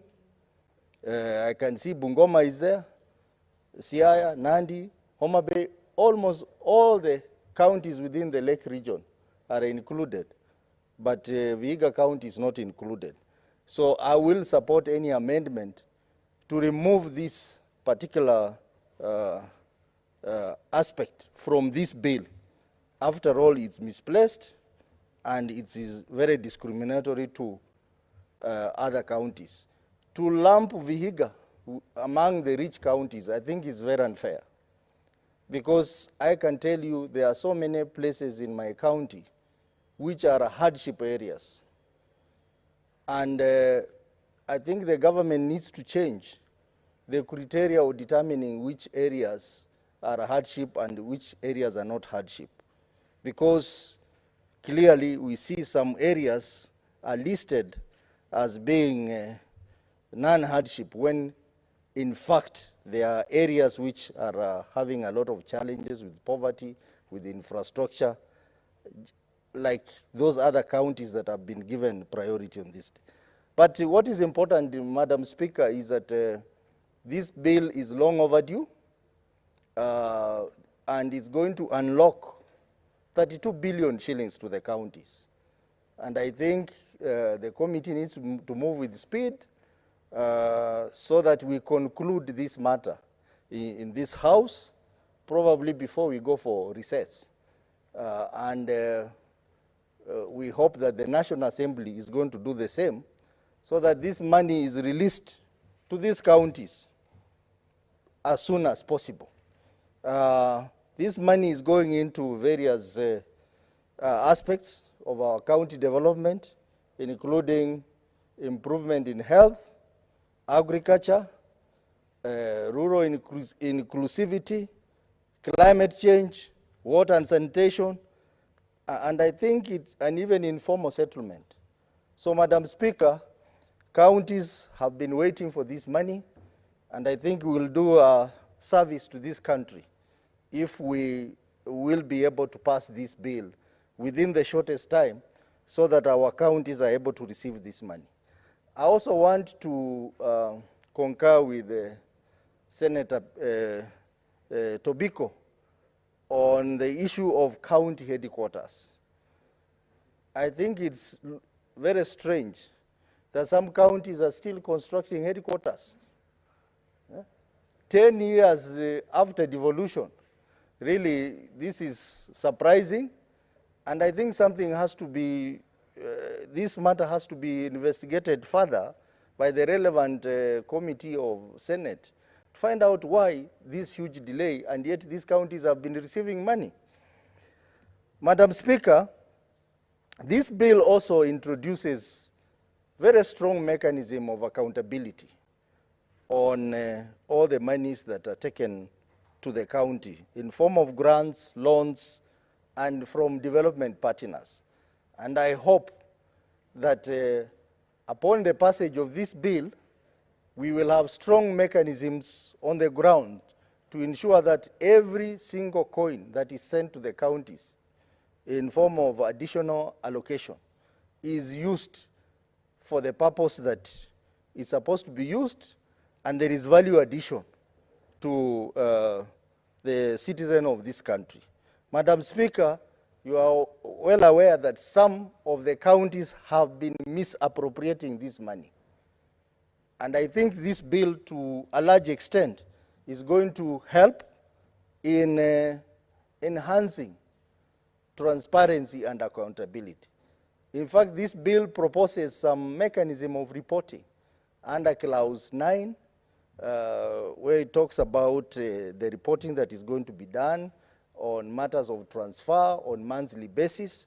I think that will enhance information flow, and it will also help us as senators to be able to track the movement of monies to counties and be able to oversight very effectively. Madam Speaker, other colleagues have also talked about medical leasing. I think this is a very serious matter that we have allowed it to go on, and yet the counties are not getting maximum benefits from this medical leasing equipment program.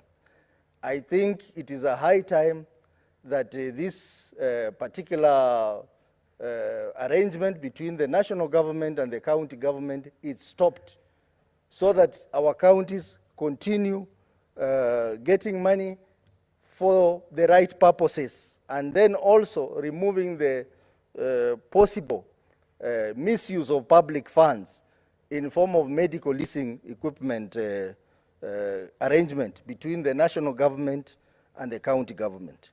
Madam Speaker, I don't have additional information to give on this, but I want to emphasize that we would need to fast track the legislation on equalization fund so that we have a proper legal framework in place of determining even the counties which are supposed to benefit from this equalization fund, and also to comply with the constitutional requirement. And I hope this is going to be prioritized by the relevant committee in conjunction with the National Assembly, so that we have a proper legal framework on matters to do with equalization. For those few remarks, Madam Speaker, I support. Thank you. Senator Veronica.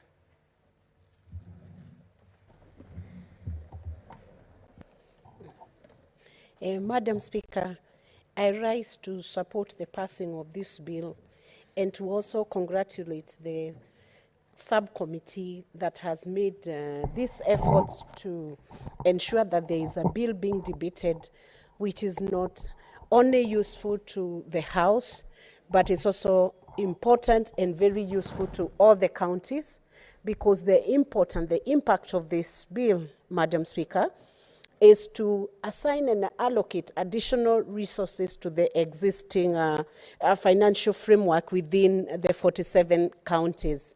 Indeed, Madam Speaker, this bill speaks into improved health care through the provision of funds for lease of medical equipment, and this will definitely be required and be very useful for all the counties across the whole country.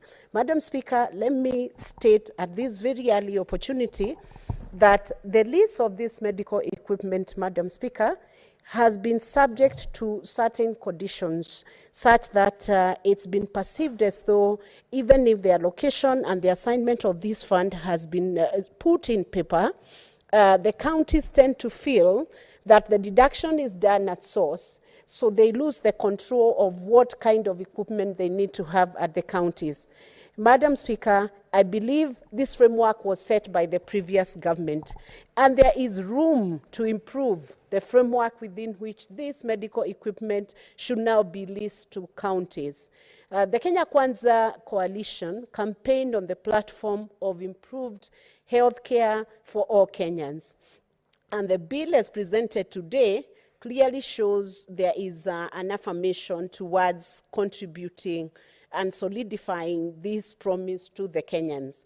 Madam Speaker, we would call upon the county governments upon the passing of this bill, because I believe the House is committed on both sides to pass the bill, that discussions be had between the county and the national government on the best way to have the least equipment. And this bill, Madam Speaker, gives the framework and introduces a legal platform within which these negotiations can be done and discussed, so that counties are allowed to participate in the decisions that then bring the least equipment into their respective counties. Madam Speaker, the additional resources have also targeted the construction of county headquarters. And like many of senators have raised issues on counties that do not seem to have, or that do not have headquarters already constructed 10 years after they came into existence.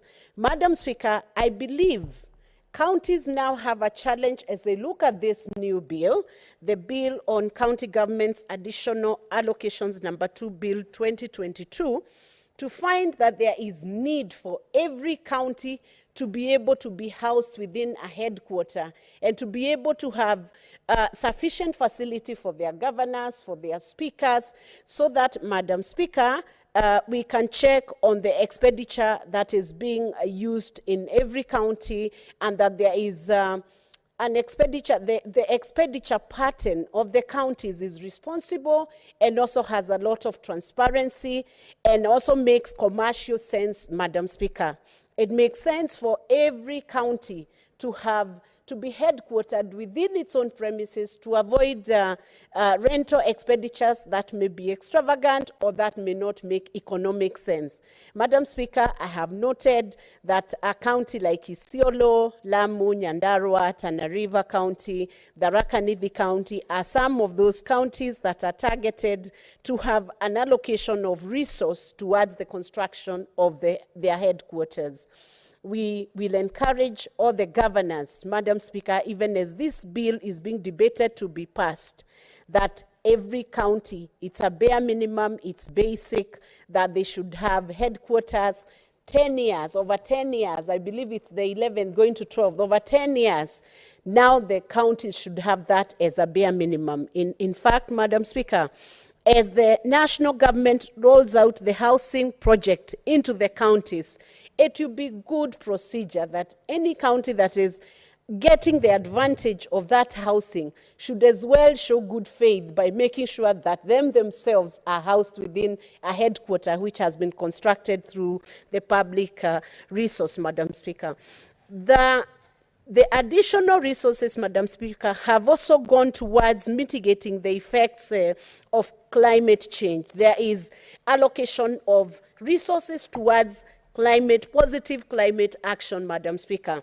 Once again, it propels good thinking towards how counties and how the people of Kenya can contribute towards climate action that then restores the degradation that has caused us to be where we are in terms of the climate change as a global village.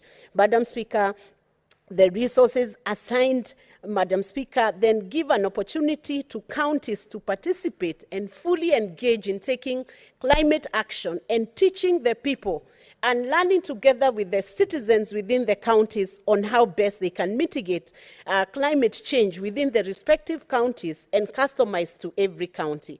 Madam Speaker, one of the frameworks within this bill that then brings a breath of fresh air is a framework for the management of the donor fund that is going to the county.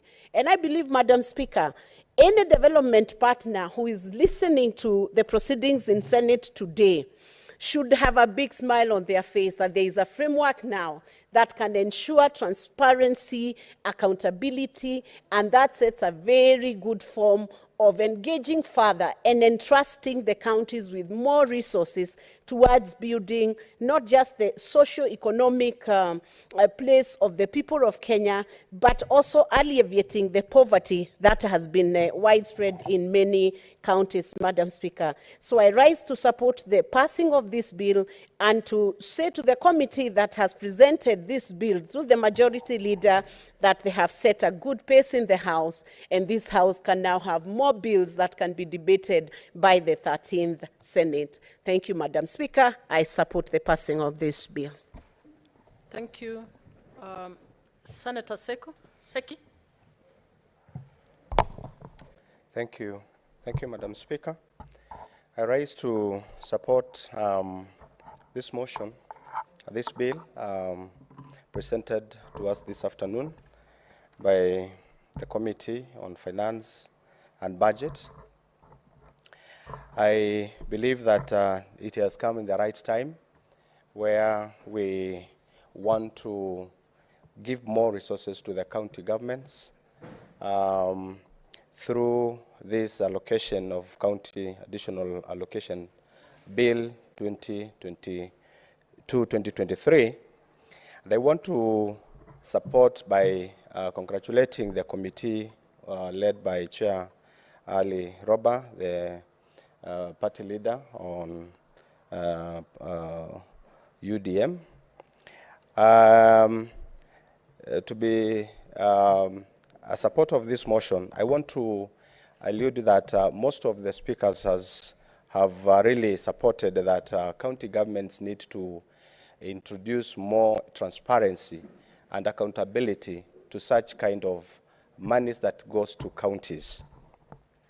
We know that on-source revenue from county governments have never been allocated well, has never been accounted well by county governors, administrations all over the country. Because one, they have been having issues of allocating in their budgets more money, such that that also introduced much more issues like overspending, or even issues like things like, for example, over bills, more bills than they come without paying contractors. And I want to say that with this, we really need to request the Committee on Finance and Budget and other committees, relevant committees, to put some restrictions to county administrations so that as we do the revenue collections, revenues, they need to have quite good structures to prevent such kind of things. Two, we have now these additional conditional allocations, which now we have introduced today, that we need to approve as immediate as soon as possible. And this is why it is because additional revenue, as the additional allocation bill will help counties to unlock so many problems, particularly on issues of health, roads, and so many other things, as alluded by the bill. So to me, I think I want to introduce and say that I support this bill. I support this bill for us to immediately approve as soon as we can, because we know the county governments will benefit quite a lot. And as indicated by the previous presenters, we say that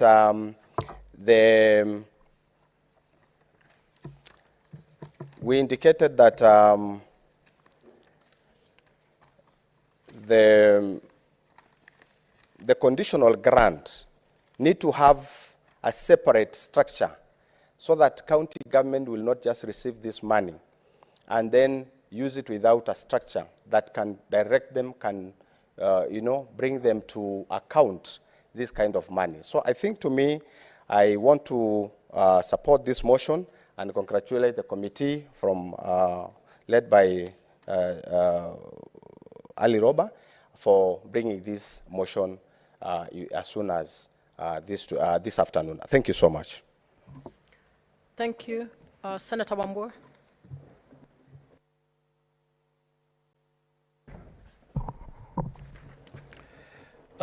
I thank you, Madam Speaker, for this opportunity to also make a contribution to this very important bill, the County Government's Additional Allocations Bill of 2022. Madam Speaker, from the onset, I must declare that I am in support of the bill. But, Madam Speaker, even as I support this bill, I'm supporting it while at the same time proposing amendments to the bill.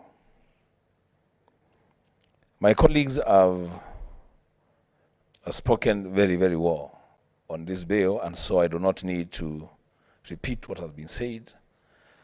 I will only want to emphasize three things. One, Madam Speaker,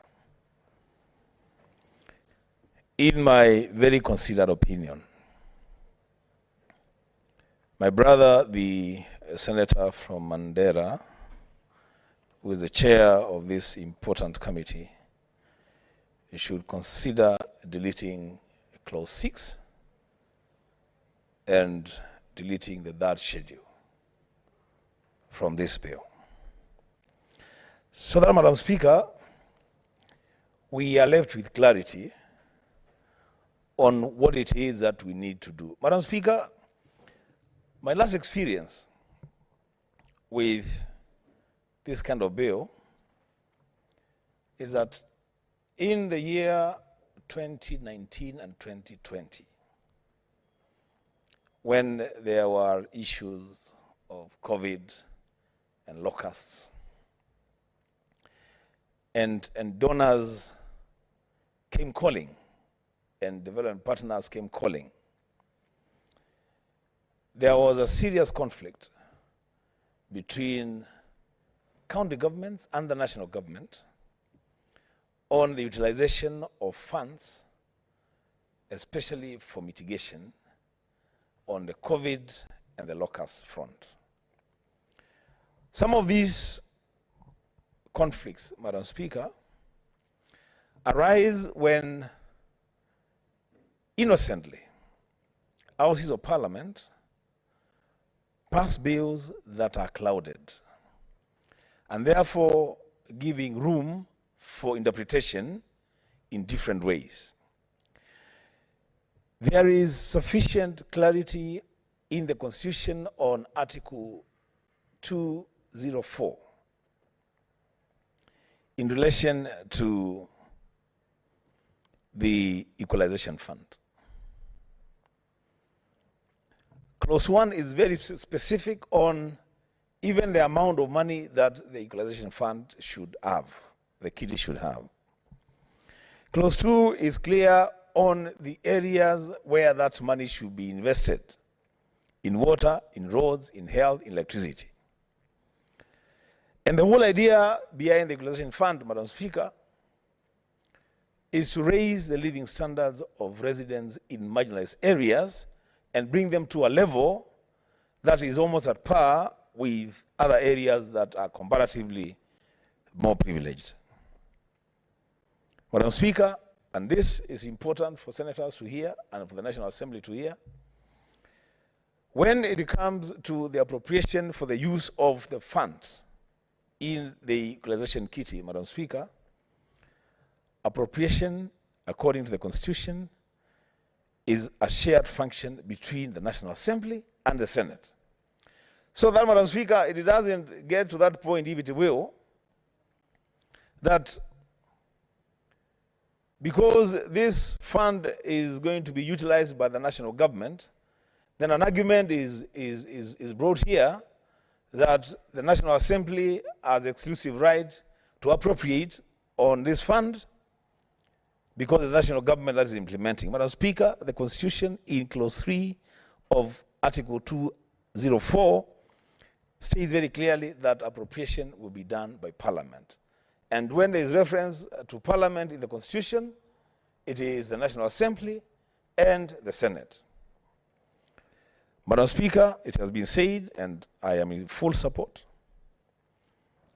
that we need to move with speed. And I actually want to challenge my brother, the chair of Finance and Budget, to move with speed and bring a legislation to actualize this equalization fund separately from additional allocations to counties.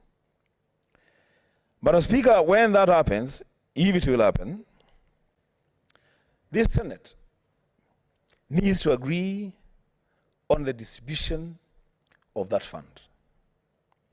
Initially, when I joined the Senate, Madam Speaker, in 2013, there were only 14 counties that were supposed to benefit from the equalization fund. Unfortunately, by that time, Kitui was not poor enough, marginalized enough to make the list. So we had intense conversations with CRA, we pushed, and they pulled, and now we have a list of 34 counties. What has happened, Madam Speaker, is that now CRA has decided that in these counties that have been listed as marginalized and deserving of the equalization fund, they will pick and choose villages within those counties that should benefit. When that time comes, Madam Speaker, if Senator Governor Roba will bring that bill before this House, we will need to relook at those villages that have been picked by CRA to benefit from the equalization fund. In my own county, Madam Speaker, and this is important, I have villages and wards that are seriously marginalized. That even those villages that are naturally marginalized, call them marginalized. That's the extent of marginalization in those villages. But they have not been picked as villages that should benefit from this fund. I have a lot of those villages, especially in the Raka ward of Mwingi North constituency. Madam Speaker, that's a conversation we need to have, and that is why I'm proposing that we completely delete clause 6 from this bill and have a separate conversation about the equalization fund. The second issue that I want to speak to, Madam Speaker, is the first schedule. Madam Speaker, when you look at the first schedule, and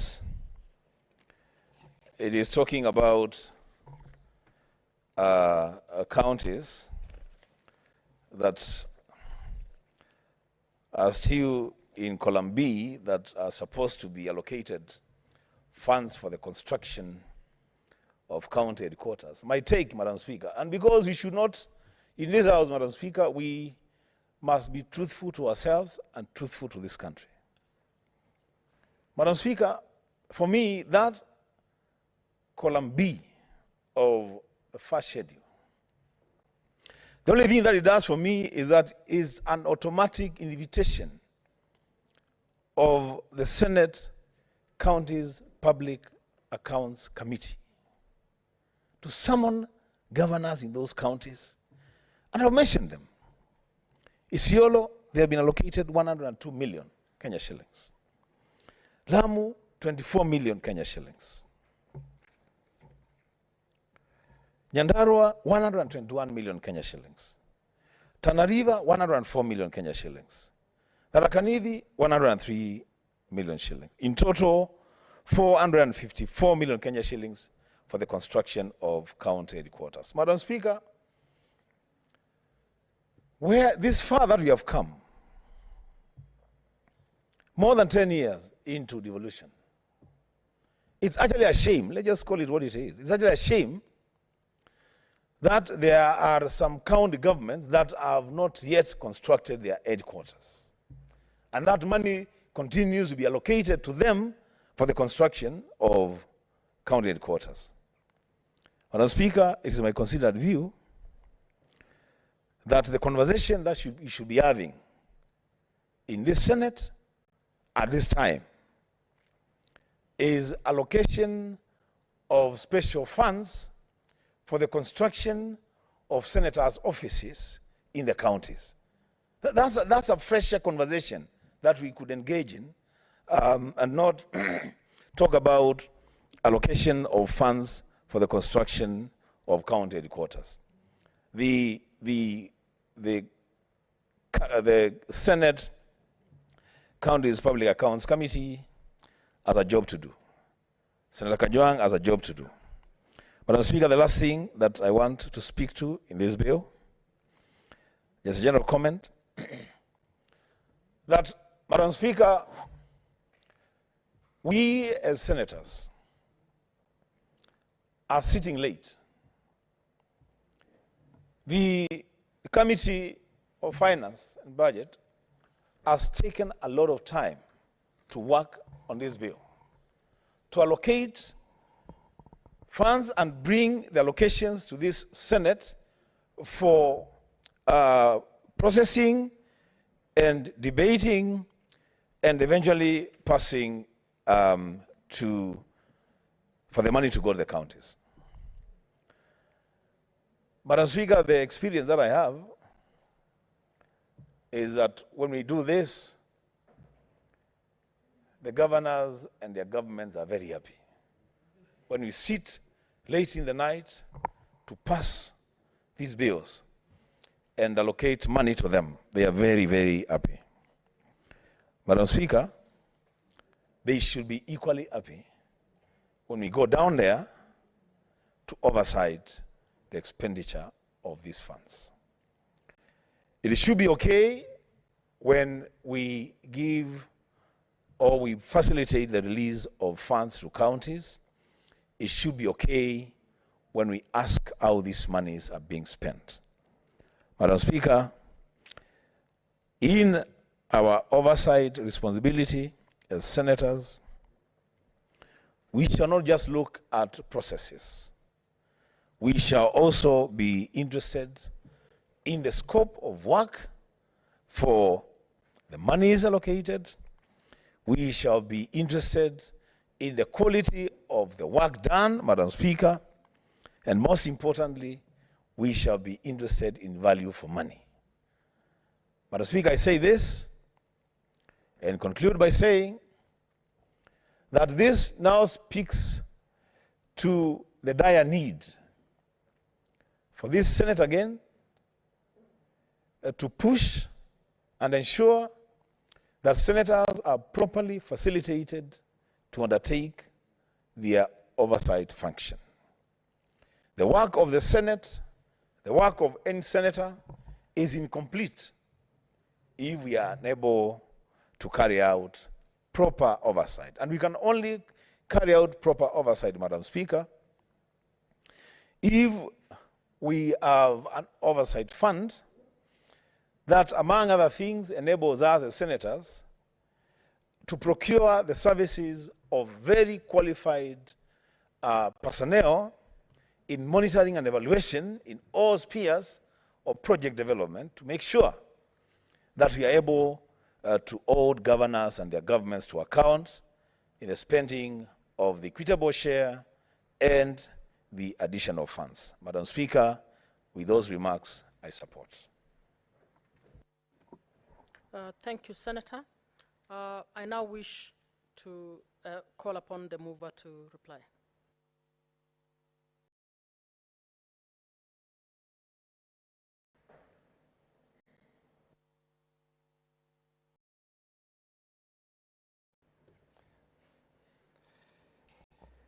Thank you, Madam Speaker. I would like to take this opportunity to reply to various contributions that has been made by honorable senators to this additional allocation bill second reading motion. Madam Speaker, I want to first appreciate honorable members for contributing passionately to this bill, emphasizing the importance of this bill to county governments where we all represent. And a few issues that has come to light during the discussion that various honorable members have contributed are issues concerning whether it is appropriate to have equalization fund as part of this additional allocation bill. I stand to agree with all those that have contributed, as we've had the same discussion, interrogated, not only from the perspective of us giving us an opportunity to really justifiably contribute to equalization fund as required, but also from point of legality and avoiding hitches that may come up after this bill is processed together with additional allocation bill on three grounds.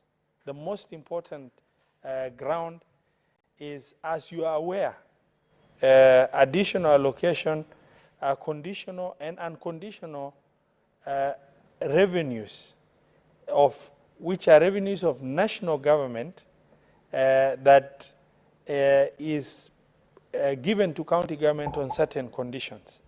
However, equalization fund is not revenue of national government per se. If you look at the strict definition, CRA sets apart equalization fund before the revenues are shared vertically between national government and county government. Number two, the modalities of utilization of unconditional grant or conditional unconditional grant or this additional allocation, which come with sets of conditions from the development partners as well as the government of Kenya, does not conform to the modalities of utilization of equalization fund, or it is flow as required. Number three, which is extremely critical, we noticed during the interrogation and engagement with various stakeholders that the administrative cost of 3% that would have given effect to utilization of equalization fund has not been factored in this provision of equalization fund portion of the bill. And as such, Madam Speaker, we have engaged our legal experts as well as engaged the county government council of governors, and we've also engaged Commission of Revenue Allocation, and we've engaged the National Treasury, who have all concurred that it is not appropriately placed if bundled with an conditional grant, and as such, we will adopt that is proposed by honorable senators as they've contributed to this bill, as well as also various stakeholders as required. On the issue of medical equipment that has come up, we've also extensively, as a committee, engaged the Council of Governors, who are the end users of medical equipment in the hospitals. And being a former governor myself, there are some technical hitches, but there is greater good of utilization of these medical equipments in our county governments in terms of service provision. Notable among the issues that really touched me during my time in office as a governor is, CT scans, dialysis machines. People from my county used to travel 1,200 kilometers to Nairobi to do dialysis, and now they're able to enjoy the same services at the county level. Maybe given the natural growth of county government without the helping hand of the national government in terms of trying to really catalyze the process of quality health service improvement adaptation by county government, we would have taken it longer to get there. And as such, while I believe the agreement and contract between the providers of this leased equipment and the government is a little bit opaque to the extent that up to when I left the office, we did not know explicitly the content of the agreement between the government of Kenya and the equipment service provider that we are engaging in. And there is need, and we have taken that issue up with National Treasury, with also Council of Governors, and they have requested that we process the provisions as provided, as 26 counties have already indicated their willingness to extend the contract, but on new terms that is clear to them. And as such, we have also looked, consulted the National Treasury, and the same has been shared. And I would like to, maybe when we are ready and we submit the report, the various justification in relation to that issue will also be shared in the report, Madam Speaker. The issue shared by my colleagues on construction of county headquarters, it is extremely sad as a governor, and having served 10 full years, I stand here with the benefit of institutionalizing and operationalizing devolution and having been part of this team. These counties have actually suffered disadvantage rather than advantage. The counties that opted to build their own county headquarters using their own resources without subjecting themselves to the mercy of the national government offer have managed to build their counties and are operating out of their counties, the county headquarters. But those that have, complained and they were listened to, it was a noble gesture then. However, the monies were not released in time, and as such, to date, those county governments do not have county headquarters to operate from. And we've said as a committee, it is imperative that we get to understand this issue a little bit better as Finance and Budget Committee, and we have discussed, and it will be submitted in the report, the need for the committee maybe to visit, to understand, because these allocations, to what extent has money been allocated, how much longer will the allocation continue becoming part of this additional allocation, and what are the contract terms of those, those county headquarters for the 5 counties that were supported by the national government. And unfortunately, 6 or 7 years down the line, those county headquarters do not, those counties do not have county headquarters, and they're still waiting for money to be appropriated in the budget at the mercy of National Treasury, and the National Treasury may or may not release the fund in time, and the counties may end up, by way of necessity, if 42 out of the 47 counties have their county headquarters, and the 5 that were made an offer to be supported, that offer has not practically worked out, then it is extremely critical that these counties consider other options of making sure they put their county headquarters in place. Madam Speaker, in as far as the issue of equalization fund criteria and the changes that took place, in terms of from the original intended 14 counties benefiting from equalization fund to 34 counties is a long story. And I was previously the chair of ASAL Committee of Council of Governors. And I was also the chair of Frontier Counties Development Council, bringing together 10 counties. And we have extensively engaged CRA on this issue. The CRA on this issue extensively.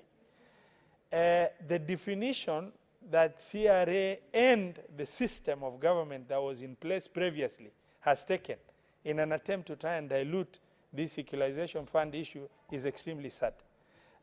it is extremely sad because marginalization is not equal to poverty, and poverty is not equal to marginalization.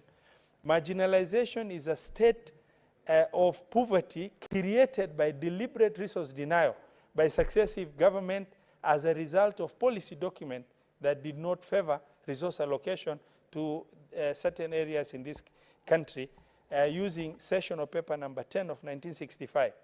And the drafters of the Constitution envisaged a position where they use equalization fund to try and bring the development in this deliberately disadvantaged region in as much as possible at a level closer to the other counties or what the other counties enjoyed. But unfortunately, in later years, after a lot of bureaucracies of lack of implementation of equalization fund, the resultant impact is that they had to redefine what marginalization meant and equated marginalization to poverty and poverty to marginalization, and that so was the discussion about revenues in equalization fund to be given to marginalized areas, which in context, the whole concept of marginalization was very different to the drafters of the Constitution.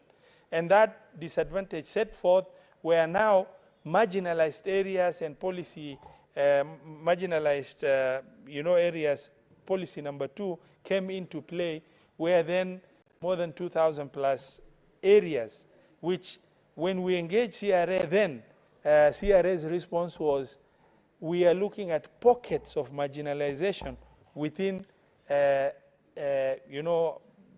perfect, maybe counties with food security and other issues that are basic. But they said we were looking for pockets of poverty within, and we want to address this because this money is meant for that.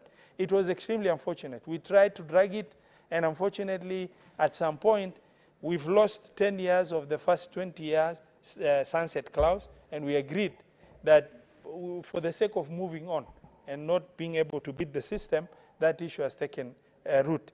It still remains clouded because while I acknowledge as a leader, that we have very serious problems of urban poor in this country that need to be taken into consideration. And all the areas identified by CRA can be qualified as the urban poor that need certain affirmative action from the government of the day by way of another maybe 0.5% of the revenues collected nationally to be given to address the issues affecting the urban poor, while safeguarding the original intent of the drafters of the Constitution, which is equalization fund to be used for the previously marginalized counties, which resulted from deliberate policy document of government. And this is deliberate resource denial by successive government before the advent of devolution. And as such, is an issue maybe when we separate the bill and we have an equalization fund bill, we'll be able to interrogate and get to see to what extent we'll be able to define. I feel, as my colleagues, the senators who have contributed, feel that we really need to look at the concept of sunset clause, because Article 204 creates a provision that can be exploited by Parliament to be able to make sure we give justice where it deserves in terms of extending the sunset clause, because 12 years has already been lost as it is. And Madam Speaker, on the issue of oversight of these funds, because this 32 billion shilling fund that many of my colleagues, honorable senators, have shared, it is extremely critical. While I acknowledge it follows the model that requires, once this additional allocation bill is passed, then county governments, those that may not have included in their appropriation, will have to do that through their budget in order to make sure that the oversight responsibilities as required by law follows the same trajectory as required. But this also is part of the many additional responsibilities that senators will have to undertake in order to make sure that absolute compliance, so that the development partners will find it even more prudent to help county governments receive more money by way of us prudently utilizing the money and proper oversight being done on the monies allocated under additional allocation bill, and Senate will play its rightful role if supported properly. Madam Speaker, I beg to move and request you to defer the putting of the question to a later date pursuant to Standing Order number 66-3. I thank you, Madam Speaker. Thank you.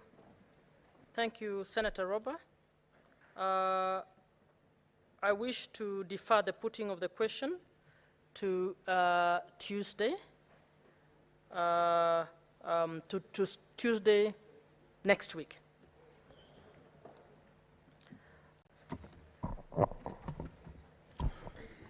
Honorable Senators, we have concluded debate on the county government's additional allocation bill.